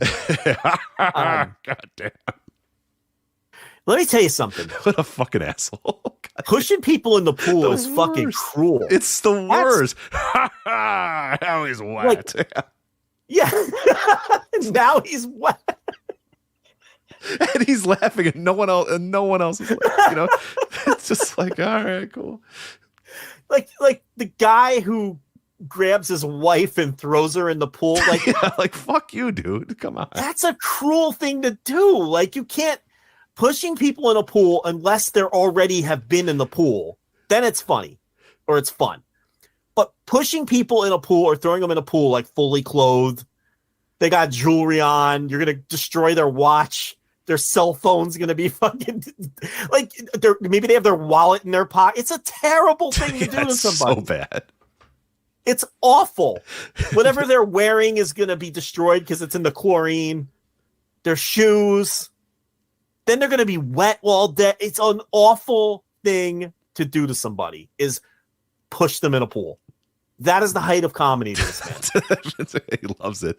The only thing that's close to that is when I think it was one of the trips, one of the tribute to the troops. I don't know if they went to Afghanistan or Iraq or whatever, but Big Show got on the plane and he had his like air mattress because he's a giant man and he knew that he couldn't, if he needed to sleep, he had to bring his own air mattress. So of course, fucking Vince McMahon takes a knife to his air mattress and deflates it. This guy's getting on a plane to go to a war zone for you. You fucking asshole. You know what I mean? Fuck you. God. What a rib. I got him. You know what I mean? I got him with a rib. Hey, guys. I sliced his air mattress. You fucking asshole. I got on a plane for a multiple hour flight, a full day on an airplane to go to a fucking war zone. So you could have something to air on Christmas Day. Get your jollies on and then fucking. Now you're wet.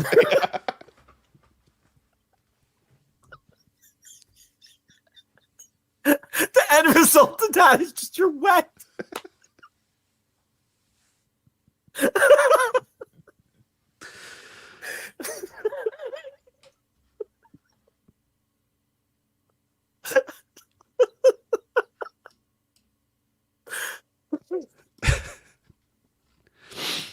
I don't know. Yeah, I don't know if we have anything.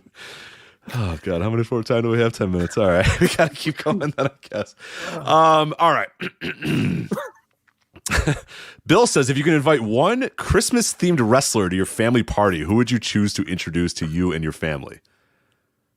It's got to be a Christmas-themed wrestler. I guess let's take out the Christmas. Let's just say you have to invite one wrestler to your family Christmas party, because there's not that many Christmas-themed. Right? It's Santa Claus or Christmas Creature, and I don't know. Do I want Knox County Mayor Glenn Jacobs, or do I want a deceased Balls Mahoney showing up? I don't know. Like, you know what I mean? Like, not really, not great options, to be honest.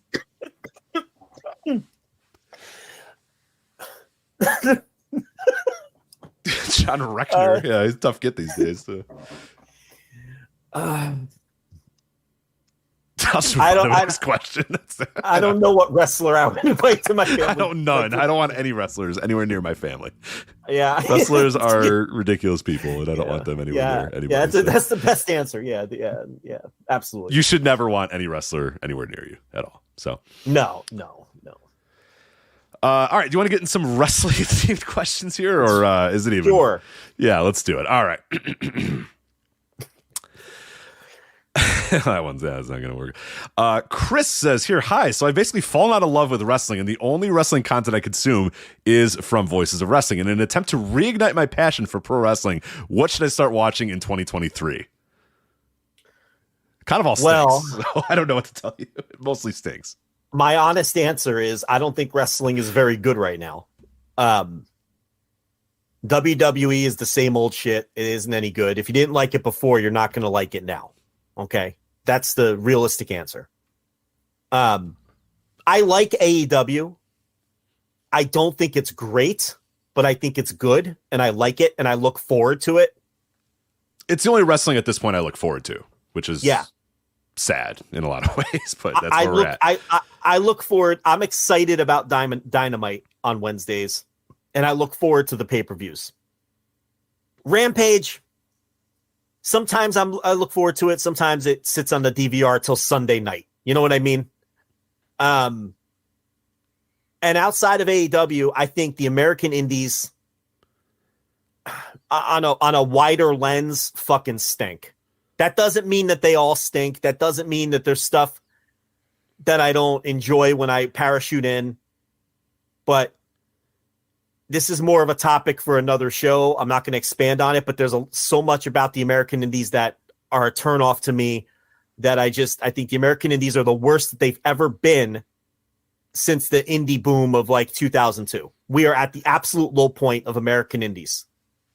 It's all self-congratulatory bullshit is what the Indies are right now. I hate it. And I don't think we've ever had less overall talent. And people are going to read that as me saying there's no talent, because that's what people do. But I'm just saying overall as a whole, there's never been this little talent on the American Indies and less true top level talent that I want to watch wrestle than there is right now. MLW, TNA, NWA, none of them are any good. MLW's current season is okay. The NWA is terrible. Impact, I mean, I'll drop in when I hear buzz for something. It's like literal zero buzz at this time. Like you look at some of those ratings and you're like, I don't even know why this company. I mean, I'll watch Josh Alexander when he has a hype match. Yeah. No, the work has been good, and that's the thing that's frustrating with Impact this year is the work has been pretty good, but it's just like you cannot possibly care. I mean, I can't invest in it. If you've cared for this whole time, then you still care. But if you've ever stopped caring, it's impossible to re-care again about Impact. New Japan is okay right now. I watch their big shows and usually like them. It's just hard without the cheering crowds. And they obviously they're in a little rough period here and they need to get a new era going. The rest of Japan, in all honesty, is the worst it's ever been since I've been following Japanese pro wrestling. I don't think it's any good across the board. Even a few years ago, I just wrote something in my latest reviews. I at least had an interest in following 5, 6, 7 Japanese promotions. Now there's one, New Japan. I personally can't get into Dragon Gate right now. I know some people can. So I'll set that one aside. The other stuff, it just isn't very good. Noah has the problems we've outlined, even though I like the in-ring style. All Japan is boring as hell, but maybe that'll get better now that they're changing things up.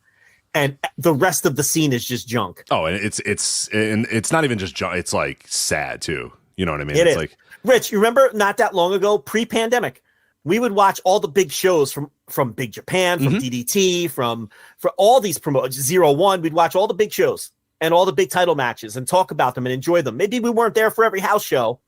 Now I don't have any desire for these other promotions. I think Japan is the worst it's been since I have been following Japanese pro wrestling. And it doesn't help that New Japan isn't exactly on fire right now. I think AAA is mostly junk and trashy. CMLL really, to me, was on an upswing in the summer. So maybe there's a little something there. But you can't really trust their booking to follow through with things. You have to keep them at arm's length. So I don't know, man. I'm not. Yeah, Australia was good for a while, and now that's kind of fell apart. Obviously, the British scene outside of Rev Pro is an absolute dumpster fire. Absolute dumpster. Yeah, junk. So it's like, yeah, get into it. The pandemic, really hurt things, and I don't think wrestling was great in 2022. I mean, you try to imagine pro wrestling in the current day with in a world where AEW didn't exist. Yeah, it'd be absolutely brutal. I would have so much trouble doing this show. You know what I mean? At least until cheering comes back in Japan, because I think that's going to help things a lot. So my answer to that question is sorry, I don't have anything for you. Yeah, sorry. Keep sticking with us. We'll let you know when it's good again. Yeah. All right, we definitely have to get to this one. I forgot about this question. I wanted to get there right away. So Alan Cunahan, the great Alan 4L. We are going to be a guests on Alan's PW Torch show, Pro Wrestling Paradise. Probably coming out this week, right? Doesn't it come out usually the day before Christmas or Christmas Day? Yeah. Our annual draft episode, the Joe Gagney Christmas draft. Look for that. PW Torch, Pro Wrestling Paradise. Alan says, Shingo Takagi just showed up at Dragon Gate and declared himself, quote, 40 years old, single, and just started as a YouTuber, so he has no plans for Christmas Day. With that in mind, he's going to reunite a tag team with BB Hulk and work Final Gate on Christmas Day. My question is, if you guys were 40-year-old single YouTubers, what would you like to do with your Christmas this year? Well, it's probably exactly what you're going to do now, right? I wasn't single when I was 40. But I was single as I was approaching 40. And I just sat home and watched basketball. That's like during those days where I lived in Texas and I had no family here. And before I met Brittany and all that, those Christmases, I didn't even put up a fucking tree. I just sat here and watched basketball. That's probably real depressing. But, yeah, I don't know. I don't even have a funny answer. No, That's I thought probably what I'd be doing. I initially had a funny answer, and then I was just like, nah, I mean, like, honestly, it's probably not much different than what I'm doing now. Like, if I was single, I'd probably go to my parents' house and just, watch basketball, or I'd go sit at home and watch basketball. I would definitely, like you're saying, I wouldn't have a tree or anything like that. I really only do that just because, like, when I lived by myself, I didn't have anything. I had nothing. I had like a little mini tree that I think at one point my mom was like, you have to have something here. Here's a little, it's like a 2-foot tree or whatever. I was like, all right, cool, I'll put that on my desk. I think that's worse than having nothing. I agree. I thought it was more pathetic and sad. Yeah. Because somebody walks in, they're like, what the fuck? Like, you got one little tree with like one ornament hanging off the side or whatever. I'm like, yeah, it is what it is. But yeah, I'd probably just be sitting watching basketball to me, which I'm gonna do on Christmas Day anyway. So I don't know. It's. I have moments of reflection on Christmas Eve and Christmas every year.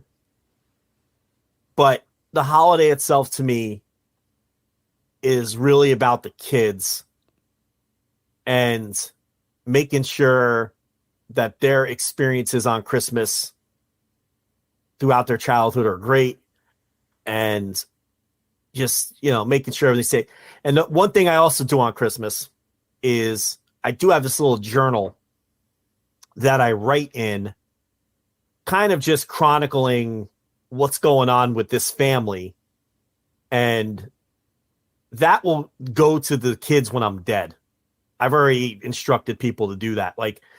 So I have this journal where I just write about things that happen in our lives and milestones and important events and, sometimes, funny stories, serious stuff. And I keep that. And I do on Christmas night, on Christmas Eve, when everybody goes to bed, I do pull out that journal and I do a lot of writing, recapping the year or whatever. I do that.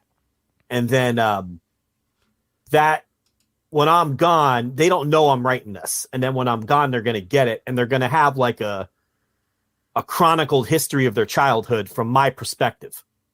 And I think that's something that is a nice thing to do for them and maybe it'll soften the blow when when my time comes for them, that maybe I can live on for them through that, and so I don't know. That's something I do on Christmas though. I'm getting a little emotional, but I that's not really answering his question. No, that's good though. That's good shit. Yeah, that's great. But that, I'll write in that all year long, but on Christmas Eve night, that's become my thing. Takes on a little bit more importance. Yeah, it's a recap. Yeah, when everybody's in bed, I reflect on the year. I write a lot. I do a real big entry on Christmas Eve, and that was actually that journal and that I did. That was one of my gifts to Brittany, like our first Christmas together in the house, and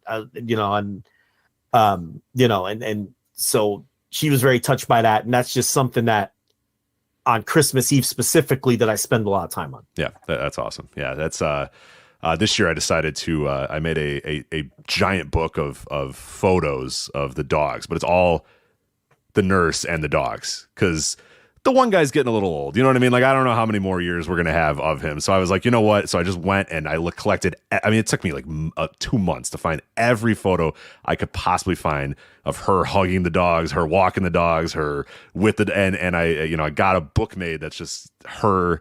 And it's like, I guess she's got some other gifts too, but that's the one that I really wanted to hold till the end, because I know that's going to, it's going to do the same thing. It's going to be like, it's big, and there's a lot of pictures, and it goes through her whole life cycle, and it goes through our whole life cycle, but it's all done around the dogs. You know what I mean? Like the places we've gone with the dogs, the things we've done with the dogs, the way we've changed with the dogs, us moving into our house and them first walking in with us when we bought the house, basically bought this house for the dogs or whatever. So yeah, it's something that means a lot to me too. So that was this Christmas where I was like, yeah, you know what?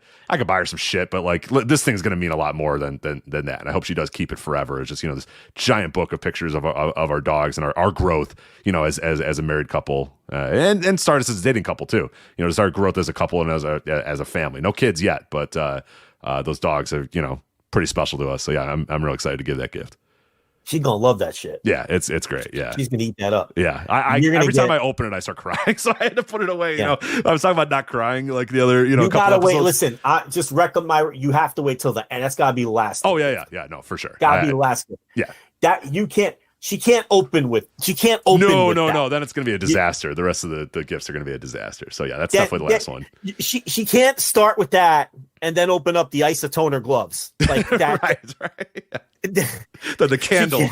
Like, hey, well, yeah, there's a Douglas fir candle for you. You like that smell? She can't go from that. She can't go from that to the waterproof AM/FM radio for the shower. She can't. The shower radio. You know what I mean? Like that's got to be last. Yeah, for sure. Yeah, it's strategically placed towards the back. So hopefully that picks up last. But and you're gonna get some good action for that too. We'll see. Yeah, we'll see. Or she'll just be so sad the whole time about her impending dog's death. He's not dying anytime soon. No, you're not gonna get it in the moment. You're gonna get it. Like she's gonna store that away. Well, that's good. Well, you know what? Hey, it's an investment then in that. So yeah. All right. So I think that's we're over 3 hours. I think we did. So again, you guys asked plenty more questions. I will go through over the next couple of days and answer all of the rest of the questions that you guys gave, including a lot of wrestling questions. So didn't want to ignore all those, but we went a little long on some of the questions. But we'll definitely go through and I will answer the rest of those. But that's it. We're done here. That has been the Christmas special. Make sure you go on Flagship Patreon. Go to the Christmas with the Captain. VoiceWrestling.com, all of our previews, reviews, columns, all that good stuff. The Voice Wrestling Podcast Network as well. We are got a lot of different podcasts on that network. Subscribe to the main network feed as well as individual show feeds on whatever podcast app you use. And then, of course, YouTube. I keep mentioning that, but we're trying to hit YouTube a lot harder throughout the last half of 2022 and then into 2023. So make sure you subscribe to us on YouTube. We're going to do clips of different podcasts. You can get all of our podcasts, other stuff that we're going to do in the coming weeks and months on YouTube. So it should be pretty fun. But I had a blast. This was good. I think we made the most of a show with absolutely no wrestling news. And hell, we'll be back next week. Wrestle Kingdom will be going. We'll possibly have some Sasha news. I'm excited about next week's show as well. But how does that? Hold on a minute. Let's see how that. how's that line up? The 29th? Oh, 29th. Who gives a shit about the 29th? We're good. So no problem at all. No issues running into there. But I want to thank, obviously, all the listeners for sticking with us on the live stream. Took a little bit longer to get the show going, but we got it. It was great. Of course, every listener, Merry Christmas, Happy Holidays, Happy Hanukkah, Happy Three Kings Day. Joyful Kwanzaa, I believe, is the you're supposed to say joyous Kwanzaa. I apologize, joyous Kwanzaa to all of you. So that's Joe. You the same. I hope you have a joyous Hanukkah as always. Light your menorah and keep. Well, I'm not a Jewish. I won't be celebrating Hanukkah. You said we always talk about Hanukkah, so I thought Well, yeah, happy Hanukkah to all the Jewish listening. But maybe I don't know. I thought it's a pretty fun. You get to light candles and give gifts. It seems cool. Well, the kids made dreidels in school, so. Okay. Did you get really upset and walk down to the school and say, "How dare you?" Nah. Or were you a normal human that just said, "Oh, all right, cool"? No, we've been spinning the fucking dreidels. Yeah, those things are great. Dreidels are fucking great. Yeah, they're awesome. I did ask them though. Neither one of them have a Jewish kid in their class, which was interesting. So we just decided, well, hey, you know what? Dreidels are cool as fuck. So but they learned about the Hanukkah anyway, and that's good. Education is good. Correct. Learning about different cultures is good. So you should do that. So anyway, but that is it for us. So Joe, Happy Holidays, Merry Christmas to you. Yes, Merry Christmas, Happy Holidays to everybody listening. Especially the $10 subscribers, you guys especially, but the freeloaders too. But you guys are fine. $5. Happy holidays to you, and the freeloaders. Well, have a good weekend. $5, you get a generic Happy Holidays. Right. $10, you got all specific holiday. Insert your religion or nationality or whatever holiday, and the freeloaders. Have a good weekend. Yeah, the freeloaders. Yeah, what do you want from me? Have a good weekend. We'll see you next week. So. One dog's looking one way, one dog's looking the other way. This guy's saying, what do you want from me?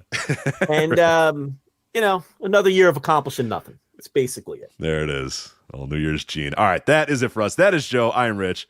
We'll talk to you next time on the Flagship Podcast. Take care.